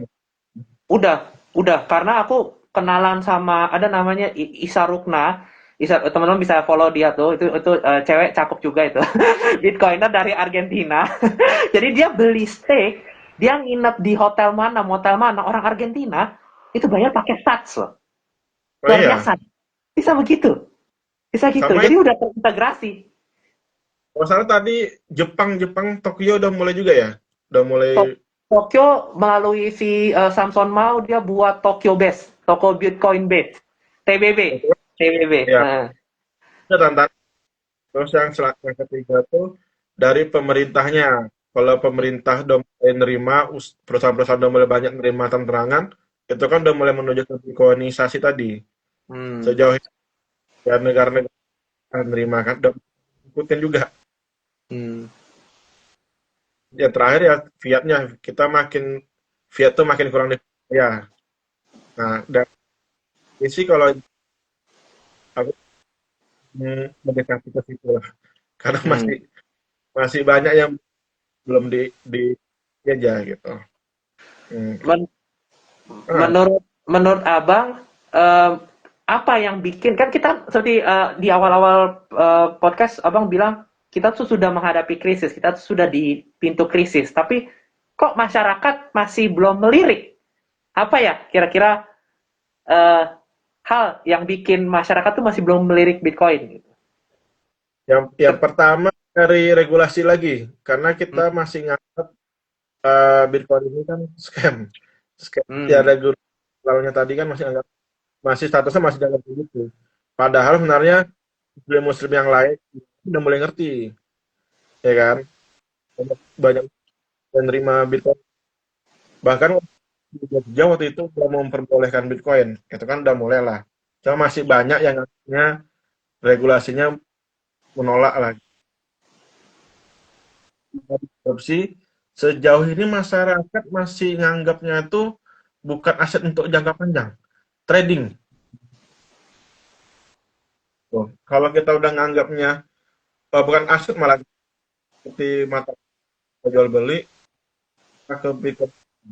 Tapi sekarang kan nggak trading, diperlakukan kayak emas gitu. Hmm. Katanya kan nganggap pan aja bukan untuk Oke, baik, baik, baik. Setuju, setuju. Ya itu karena seperti yang tadi aku bilang tadi teman-teman ya, ada 3 fase. Jadi fase store of value, penyimpanan nilai, medium of exchange, alat tukar, sama unit of account, satuan hitung. Nah, ya aku juga setuju. Jadi kita tuh di antara 1 2 ini belum nyampe ketiga. Jadi masih masih meraba-raba ini tuh apa gitu. Ya dan untungnya sementara itu untungnya kenapa Bang kemarin lanjutnya? untungnya kemarin tuh kan aku lupa negara apa tuh yang mulai bank syariah mulai memperbolehkan beli Bitcoin itu udah bagus lah. Iya, Aku itu semoga aja makin memperkenalkan Bitcoin bahwa lebih halal daripada fiat. Sulitnya ini sih fatwanya sih Bang. Kamu kebetulan nonis, tapi ketika aku baca fatwanya juga aku bingung. Nah, ya sih, Nah, padahal ya aku herannya di situ sih. Mereka nggak belajar dari negara lain juga. Negara Hmm, terdekat aja Malaysia. Malaysia itu kan memperbolehkan, ya hmm. kan? Zakat Bisa ya, zakat. bisa dizakatkan Bitcoin itu. Hmm, Nah, sedangkan ini nggak yang mendatangkan Malaysia untuk belajar cuma beberapa sih. Salah satunya NU waktu itu. hmm, NU yang dan NU yang lain masih dianggapnya haram ngikutin MUI. hmm. Menarik, menarik. Jadi ya seperti itu. Mungkin karena ini ya kesibukannya masih kacamata sorot kacamatanya masih di tempat lain gitu kan ya. Mungkin masih di Danantara tapi kita tidak tahu. Bisa jadi. Nah, seperti itu. Ya, teman-teman, kurang lebih seperti itu ya. Kalau teman-teman mau join, bisa di itu komen yang apa aku yang sudah pin itu Bitcoin Indo 21 silakan di follow, silakan di like postingnya juga itu banyak-banyak hal yang menarik teman-teman dan teman-teman bisa juga join Telegram kita teman-teman. Jadi isinya tuh Bitcoiner seluruh Indonesia teman-teman. Jadi teman-teman bisa kenalan, teman-teman tidak sendiri, teman-teman tidak kesepian ya. Dari bahkan abang ini aja dari mana Palembang ya tadi ya. Tuh. Nah, benar. Ya itu. Jadi seperti itu. Jadi bisa lah dari Sabang sampai Merauke gitu. Kita banyak gitu. Dan jangan lupa teman-teman di bulan September nanti kita ada Bitcoin Conference. Nah, itu speakernya nanti udah mulai tuh dibuka-buka tuh. Ada si Ibu Efek Nixon itu juga tuh keren tuh. Itu kemarin sempat viral membeli kopi di Australia menggunakan Satoshi. Nah, itu juga tuh menjadi salah satu pembicara. Lalu co-founder kita Bang Dimas Surya ya kan jadi sudah mulai apa nanti jadi speaker juga satu speaker. Nah, teman bisa juga tanya-tanya gitu. Dan di kotanya Abang juga ada meetup kalau nggak salah ya. Ada. Itu Hmm, tanggal 9 tanggal Mei. 9. Nah, gitu teman-teman. Jadi ada di Jakarta, ada di Bandung, ada di em, Bali. Terus ada juga Bitcoin House Bali. Teman-teman juga bisa ngumpul di situ minum kopi dan bisa juga redeem your Bitcoin di situ. Nah, itu keren itu. Ya, jadi teman-teman bisa melihatlah ekosistem di mana-mana Iya, gitu. itu tanggal Kayak gitu. Nah, Nah, gitu teman-teman, mungkin ada pertanyaan, kita buka sesi Q&A sebentar. Mau tanya apa seputar Bitcoin dan emas?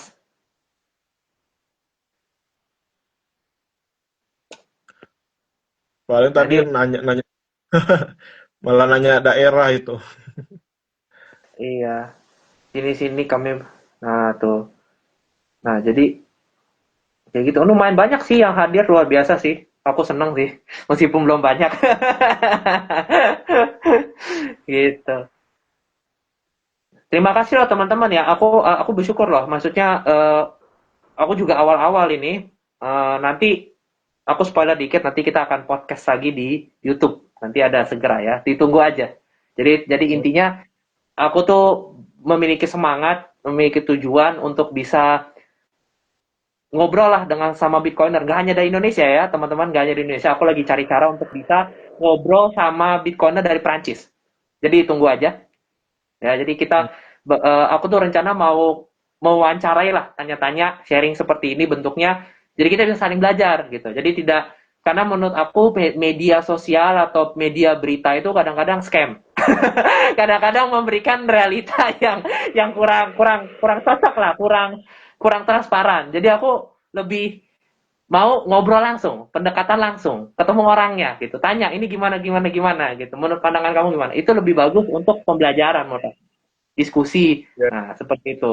terus kayak kalau dari berita tuh udah diubah-ubah, dari tutupin Hmm. karena akan mempengaruhi politik.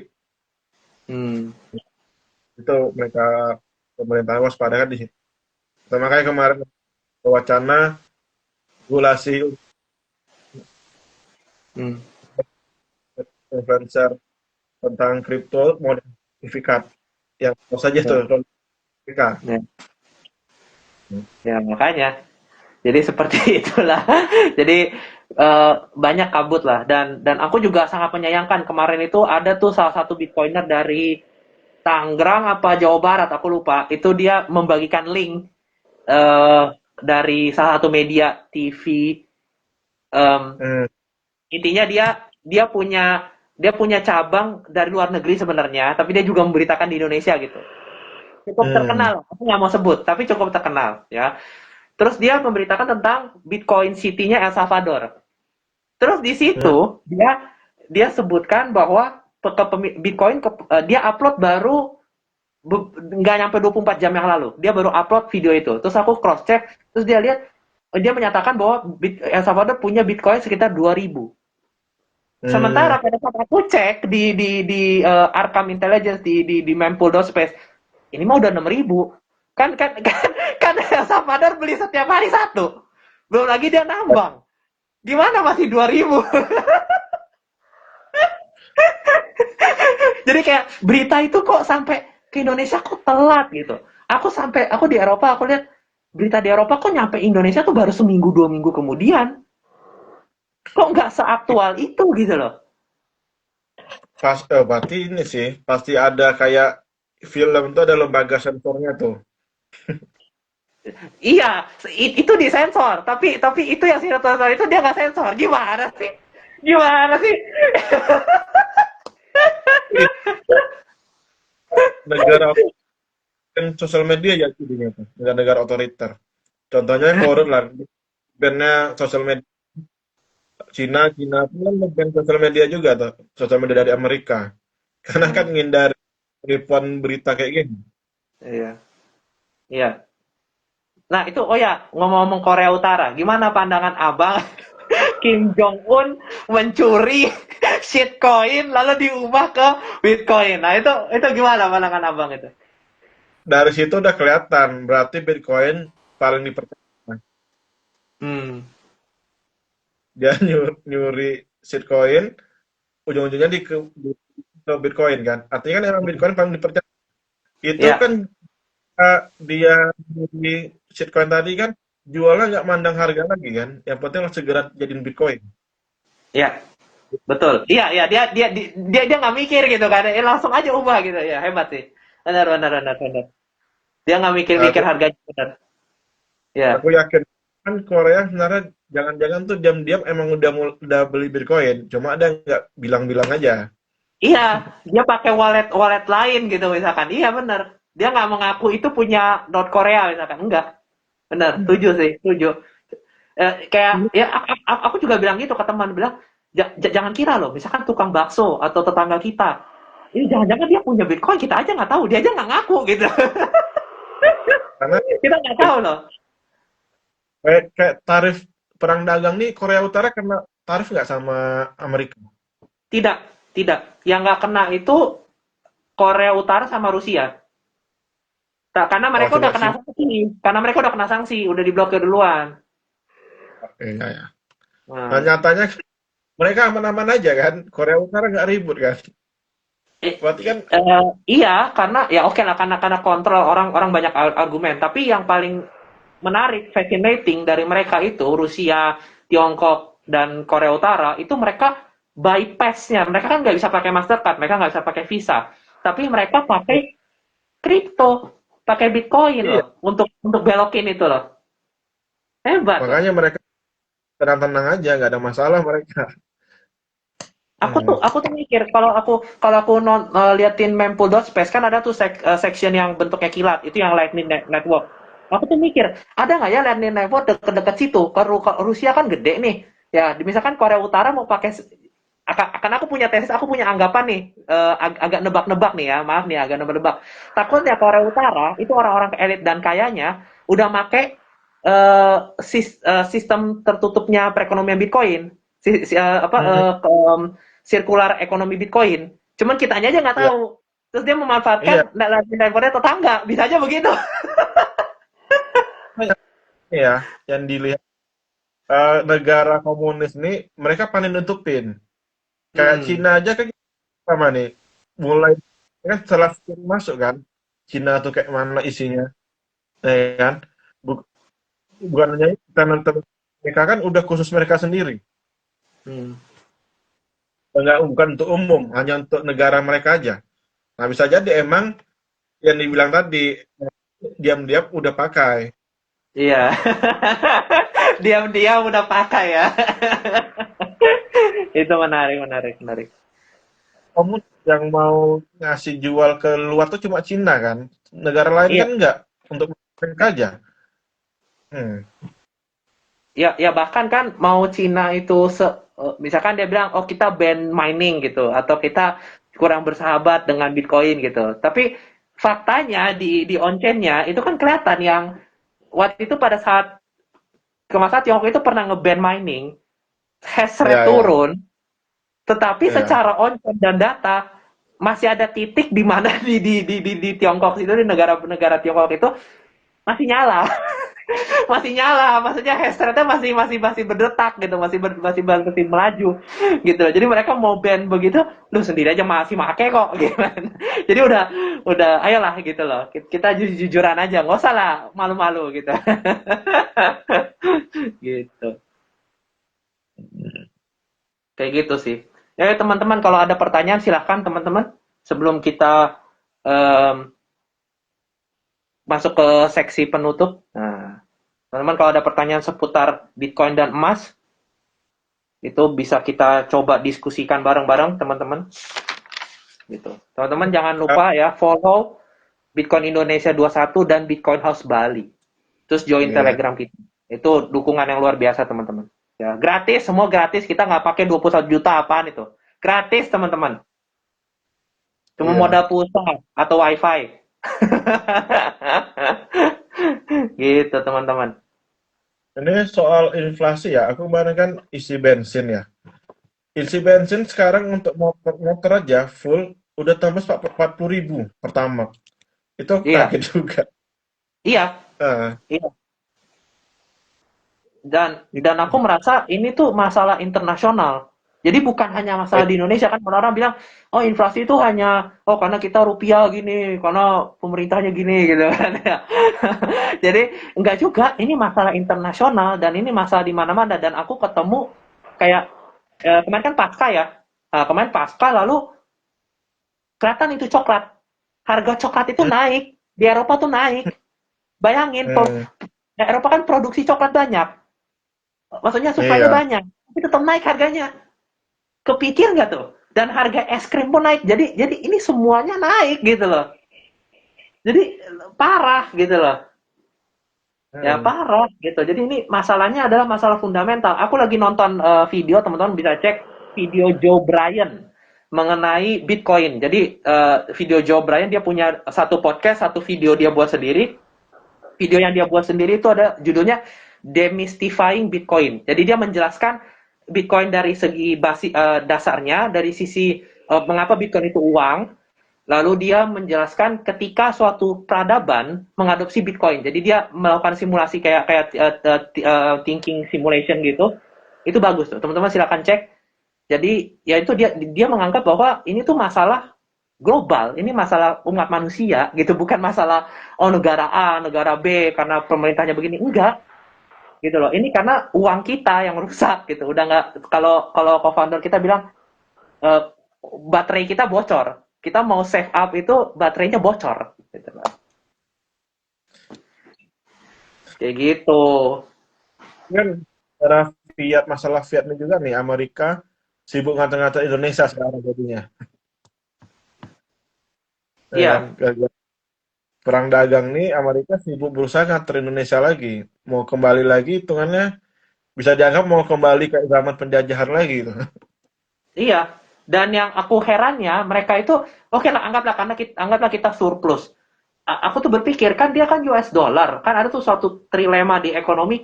Kalau mata uang dia reserve cadangan global, ya mau nggak mau negara yang cadangan global itu harus harus berjalan dengan raca defisit gitu kan. Ada itu pokoknya ada penjelasannya. Terus habis itu dia bilang Indonesia surplus. Terus oke lah karena kita punya kopi segala macam oke lah. Tapi yang lebih gilanya lagi dia menggarisbawahi tentang kris, tentang kita Hmm, punya sistem kris. Salahnya kris apa? Kita tuh mau liburan misalkan ke Thailand, ke Vietnam, ya. Itu bisa pakai kris. Terus yang iya, dipermasalahin itu, padahal itu kan masalah kan kayak kayak tulang punggung perekonomian kita kan banyak yang UMKM itu mereka pakai kris loh. Itu iya, aku punya saudara bilang mereka ke Surabaya atau mereka ke Jogja itu pada pakai kris semua, nggak pakai cash iya. lagi, Hmm. gitu loh. Jadi Ya itu, ya, Chris itu juga membuktikan kalau kita yang megang fisik emang beresiko. hmm, Rata kan yang mau keluar kota pakai kris itu kan hindari banyak uang, bawa uang banyak-banyak. iya lebih praktis, benar. Itu juga yang herannya sih yang pada ngomong Bitcoin harus ada fisik, harus fisik. Padahal uang kertas itu mereka takut tuh. Mereka takut mereka. Ya gimana ya, aku nonis tapi aku cuma mau bertanya begini. Ada tuh di komentar dia dia aku nggak tahu maksudnya apa tapi dia bilang begini, Bitcoin itu haram karena berdasarkan keputusan MUI gini gini gini. Oke. Tapi ketika ditanya, jadi maksudnya apa? Ditanya, oh berarti kan uang uang lu yang fiat yang tidak ada pegi tidak di pack itu kan juga sebenarnya logikanya maaf ya haram juga karena karena sama aja gitu. Kalau Bitcoin itu haram, berarti yang ini lebih haram nanti. Itu nonton itu ceramahnya Adi Hidayat waktu itu. Hmm. Saya kan nganggap waktu itu udah berapa lama lah, mungkin sekitar 4 tahun waktu awal-awal Bitcoin FOMO lah. Kan Hmm. bilang gitu Bitcoin haram. Tapi soal rupiah, lagi penjelasannya itu sebenarnya haram juga gitu. Iya. Wah Kayak gitu. cherry picking, informasinya di cherry picking gitu. Apa lampunya disorot sengaja nih Bitcoin nih, semua salah Bitcoin nih. Kayak gitu. Kenapa rupiah diterima ujung-ujungnya tuh karena pemerintah regulasi lagi, karena dia emang dipaksa kan. Hmm. Kalau tenang rupiah haram, mereka kena tuh, bakal ditegur sama pemerintah. Jelas. Hmm. Haram nggak ada yang negur Bitcoin. Siapa yang negur? Nggak ada kan? Nah, tapi di situ, kalau padahal kan bisa tuh nanya ke yang kayak di Malaysia, Timur Tengah, di Dubai kan, kan bisa di sana. Iya, benar. Itu bahkan kalau di Doha, aku pernah mampir tuh di bandara, kalau teman-teman cek di Google. Jadi bandara Doha, Qatar, itu Hmm. nggak sembarangan bandara, itu mall. So itu mall. Jadi itu wah itu luar biasa. Tapi di tengah gurun. Jadi kalau kita lihat ke jendela itu pasir semua. Dan aku waktu itu transit ke itu, aku kan sempat pulang ke Indonesia, aku transit di situ. Terus itu ada yang nerima loh. Ada yang nerima kayak stable coin, ada yang nerima koin kripto tertentu untuk jadi pembayaran gitu loh. Jadi udah mulai gitu loh. Kita sedang berada di sejarah, teman-teman. Jadi udah mulai kejadian langkah berikutnya entah apa ini gitu kan. Kayak gitu. Iya. Nah, soal tadi stablecoin, aku teringat itu kan konglomerat Indonesia kan kan tuh setelah tren gini, mereka mulai beralih rupiahnya ke stablecoin. Hmm. Kan yang terdata stablecoin. Aku yakin di baliknya ada pada yang pindah ke Bitcoin. Makanya Bitcoin tembus ke 5 juta kemarin tuh. Hmm. Bisa jadi, bener. Kemungkinannya mereka kan Hmm. para konglomerat menghindari yang diketahui pemerintah sebenarnya. Oh, yang orang-orang itu pindahin aset ke luar negeri itu ya. Oh, ya ya ya. Yang ke detect kan cuma yang stablecoin-nya kan. Yang Ya. Bitcoin-nya udah dipecah mereka tuh. Sehingga nggak ke detect aja. Hmm. Atau self custody. Bisa jadi saya tadi. Iya. Nah, itu dan menurut pandangan Abang, apa pandangan Abang mengenai CBDC? CBDC dari yang ku lihat ya semuanya itu emang bakal dilaksanakan karena pemerintah tuh nggak suka orang yang bebas Hmm. mengontrol aja tuh. Asal mula kan karena di situ lagi agar bisa mengontrol kan asal mula diciptakan. Kan. Kalau sejarah kan dari apa Rothschild ya Hmm. awalnya kan mereka nih, pada pemimpin ini kan agar mereka bisa dikontrol aja. Nah, pangan digital ini waspada sama Bitcoin bebas. Lah mereka membuat isi ujung-ujung pakai CBDC tadi Hmm. ya fungsinya untuk mengontrol aja. Man, semua orang ini,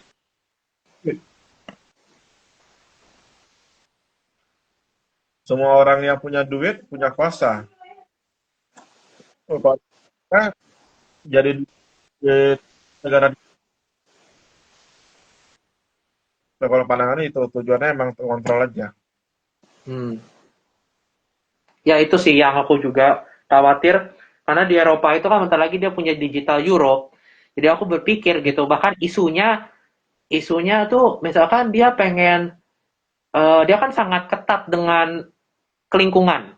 Jadi misalkan Hmm, dia emisi karbon, gitu kan.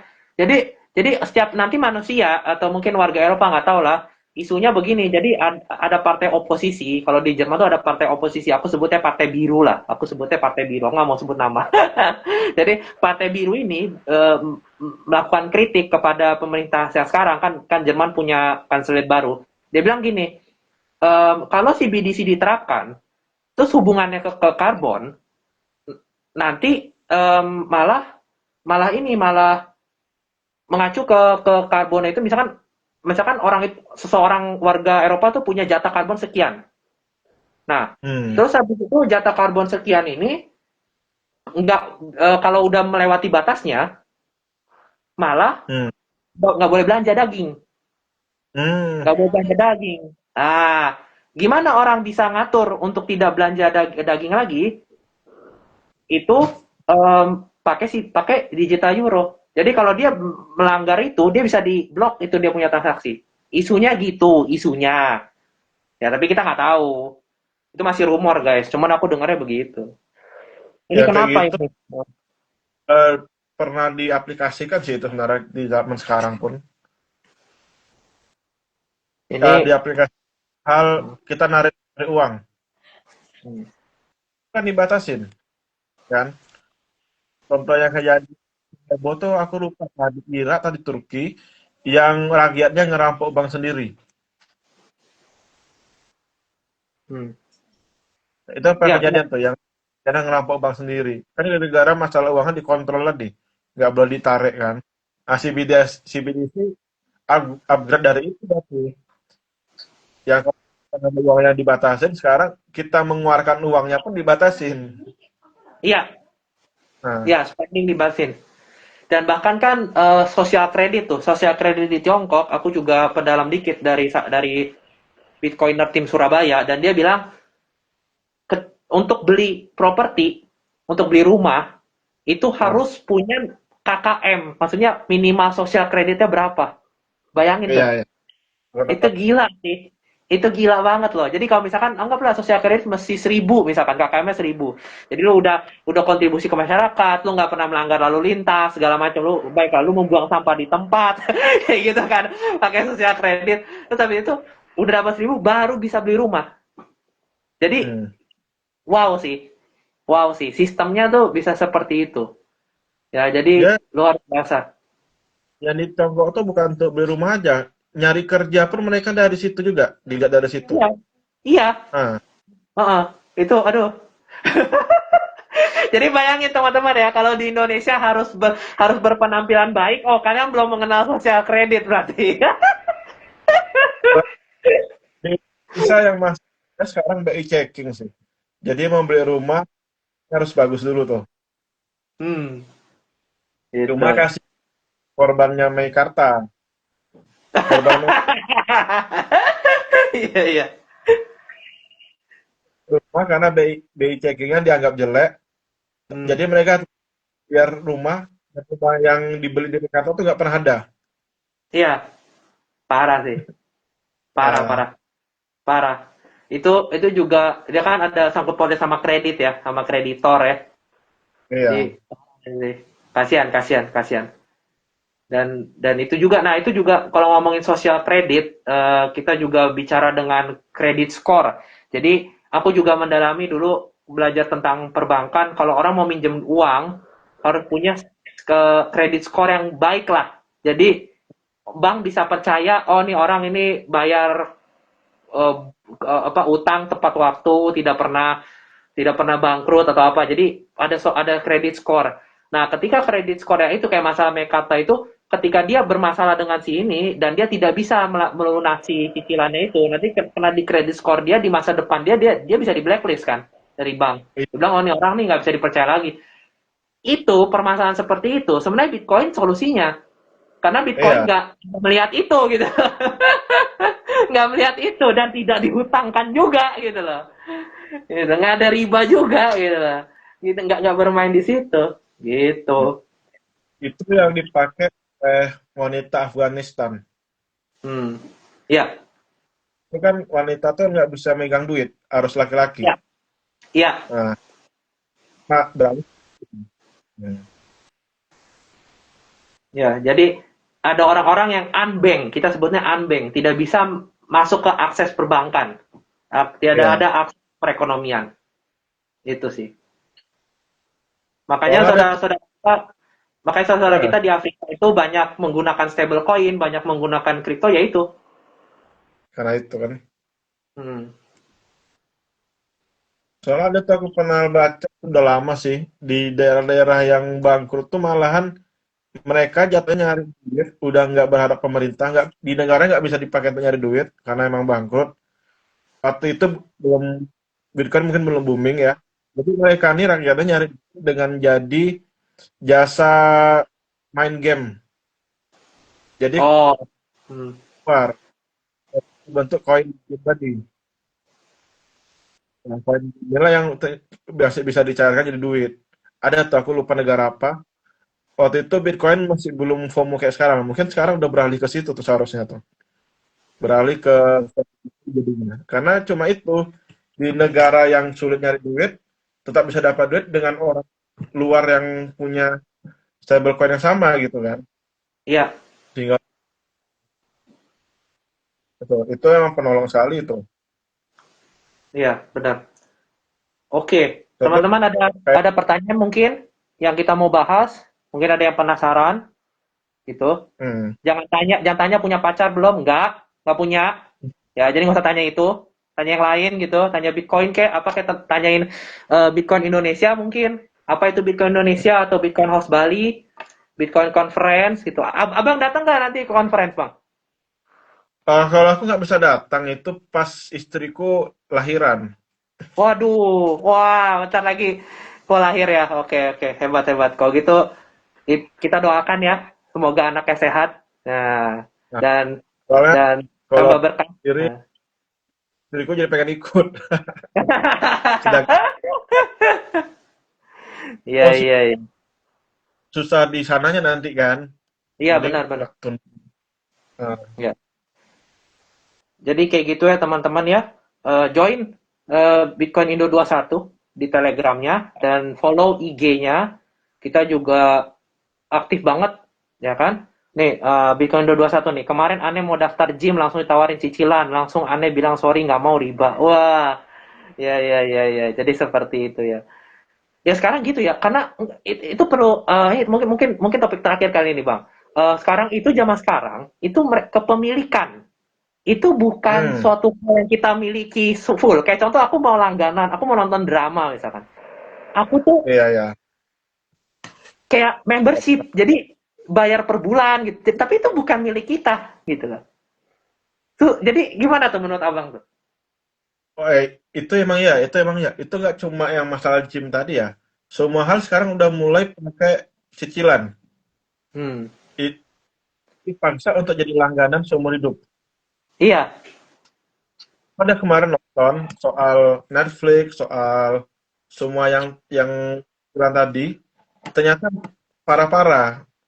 Jadi metode kita melalui yang informasi sama teknologi tadi mempermudah kita mulai cicil, tapi mempersulit kita untuk batalin cicilan. iya, aneh banget, Nah, aneh banget. Heeh. coba nih ya, Ya, kalau misalnya minjem duit nih ke bank atau kemana, pas kita nggak jadi bakal ditanya banyak-banyak, ditanya macam-macam, dikontak terus agar kita jadi, ya kan? iya. Pas mau batalin di rajunya agar kita lanjutin lagi gitu. Heeh. Dan nah ini nih seperti bilang mau beli makan satu porsi di ijo-ijo aja ditawarin pay later. Ya iya, jadi sangat gimana ya? Tapi ini pengalaman ini teman-teman bisa cross check di Jerman. Jerman itu punya namanya Deutschland Ticket. Jadi tiket Jerman. Nah, tiket Jerman ini udah bisa masuk ke kereta, bisa masuk ke bus, bisa masuk ke transportasi umum. Awalnya pada saat dirilis itu Deutschland Ticket itu 9 euro. Jadi orang 9 euro Hmm, bisa keliling Jerman. Full, full. Dari ujung ke ujung, bisa. Tapi setelah itu, dia naikin ke 45 euro. Setelah itu dia naikin lagi ke 49 euro. Orang-orang itu kan kayak membership, kayak langganan per bulan, per 3 bulan nggak usah itu dibayar gitu. Nah, 49 euro. Terus naik lagi, nanti ini nih, kanselir baru, dia bilang, ini akan dinaikin ke 90 euro. Itu teman-teman silakan dikalikan ke rupiah berapa. Itu hmm. naik terus, dan ketika orang mau mau cancel, itu ya itu ribet. Ribet Jadi ya. gimana ya, ya gimana ya, konsepnya seperti itu. Dan itu ketika kita mau aplikasi untuk cancel, untuk membubarkan, untuk apa ya, keluar dari langganan itu, nanti ditanyalah alasannya apa, mesti konfirmasi email dulu, mesti menyatakan gini-gini. Birokrasinya Hmm. tuh ada gitu. Jadi gimana ya? Scam, teman-teman, scam. Scam, teman-teman ya. Itu semua jadi gara-gara inflasi lagi.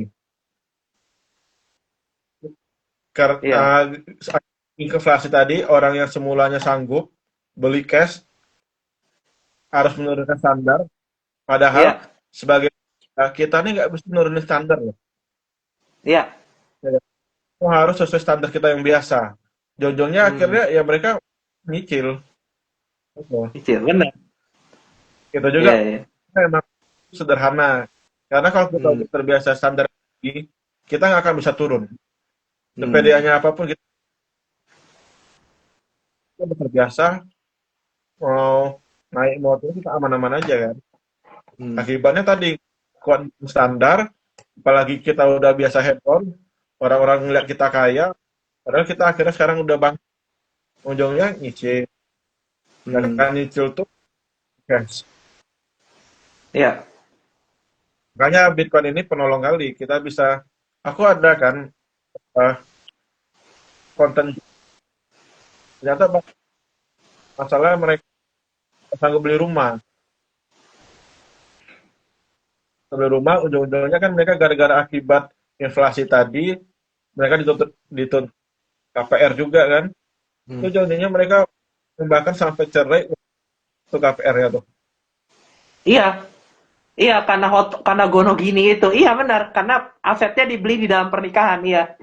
Itu jahat sih. Hmm. Belum belum pengacaranya, belum fee, belum pengadilannya, belum mesti di apa kepengurusan aktenya, notarisnya. Itu bayar lagi kan? Nah, itu gila Semua sih. Itu berakar gila. kaitan inflasi sih pemulainya. Iya. Nah, itu. Jadi teman-teman bisa lihat ya cicilan segala macam ya. Em, Satu hal yang dicicil dan tidak pernah berubah itu cuma Bitcoin teman-teman. Jadi teman-teman pelajarin teman-teman ya, jangan males. Ya kadang-kadang aku tuh Hmm. menemukan orang ngechat aku pribadi mau kenalan gitu. Em, Bang, ini diajarin dong gini-gini. Tapi pada saat aku jelasin dia nggak mau cross check lagi ke sumbernya. Teman-teman harus cross check lagi. Jangan percaya yang kita jelasin ini, yang kita diskusi ini nih, teman-teman cross check lagi ke YouTube, cross check lagi ke Google, cross check lagi sama ChatGPT. Sekarang kita udah punya banyak sumber informasi gitu. Jadi teman-teman jangan tertutup kayak gitu. Ya gimana Bang? Aku Mungkin ada yang mau disampaikan untuk anak-anak muda? teman-teman yang mau yang banyak tuh yang teman-teman yang muda-muda kan pengen belajar Bitcoin. Ya benar kata Marcel tadi emang harus cross check. Karena aku pribadi pun gitu. Setelah mulai cicil Bitcoin kan aku belajar lagi sampai akhirnya berani all in gara-gara belajar itu. Karena banyak orang yang nggak tak yang merasa belinya di atas pas turun dikit merasa rugi gitu kan. Padahal kan enggak. Hmm, Sampai sekarang aku belum ketemu perusahaan atau negara yang adopsi Bitcoin jangka panjang itu rugi. iya, Belum ada kan? Tetap beli kan? Meskipun iya, banyak yang bilang scam, tapi belum ada yang rugi. Yang rugi siapa? Retail. iya. Dan itu kalau Rugi ditahan secara statistik ditahan 4 tahun itu nggak minus. 4 tahun ke atas ya. itu nggak minus. Iya, hebatnya gitu. Hmm, di situ tinggal belajar terus kalau mau beli ya belinya di yang lokal aja lah biar gampang bayar pajak. Karena kalau kita mau kaya harus bayar pajak. Kalau nggak bayar pajak, ujungnya habis nanti duit itu diambil negara. Hmm. Terus kalau dapat profit, adalah sebagian untuk digunakan untuk bantu orang lah. Hmm. Hmm. Betul. Berbagi ya, kembali lagi berbagi untuk sama ya. Ya, ya, setuju, setuju. Kesempatan. Hmm. Ada mungkin teman yang nggak lulus sekolah mungkin bisa akses internet, tapi kan pemahamannya beda. Iya. Pemahaman orang yang sekolah sama yang nggak tuh beda, Pak. Meskipun yang ditonton sama. Hmm. Apalagi yang jenis lebih beda lagi tuh. Nah, kayak gitu. Iya, iya, iya. Baik, baik, baik. Oke, jadi terima kasih ya teman-teman ya sudah hadir. Terima kasih teman-teman udah mendengarkan di Hodel Podcast kedua. Jadi teman-teman Iya. silahkan follow saya, Wolf, di Instagram ini. Nanti kita bisa follow-followan bareng dan juga Cicil Bitcoin ya, nama Instagram, Cicil Bitcoin. Kayaknya salah ini ya tadi ya, salah akun ya. Cicil cicil Bitcoin ya, cicil.bitcoin. Jadi teman-teman bisa follow kita semua dan terima kasih ya. Semoga para penonton sehat selalu ya dan aman dan hati-hati di kala situasi yang kurang menentu saat ini. Jaga kesehatan, jangan lupa minum air ya dan pelajari terus Bitcoin ya.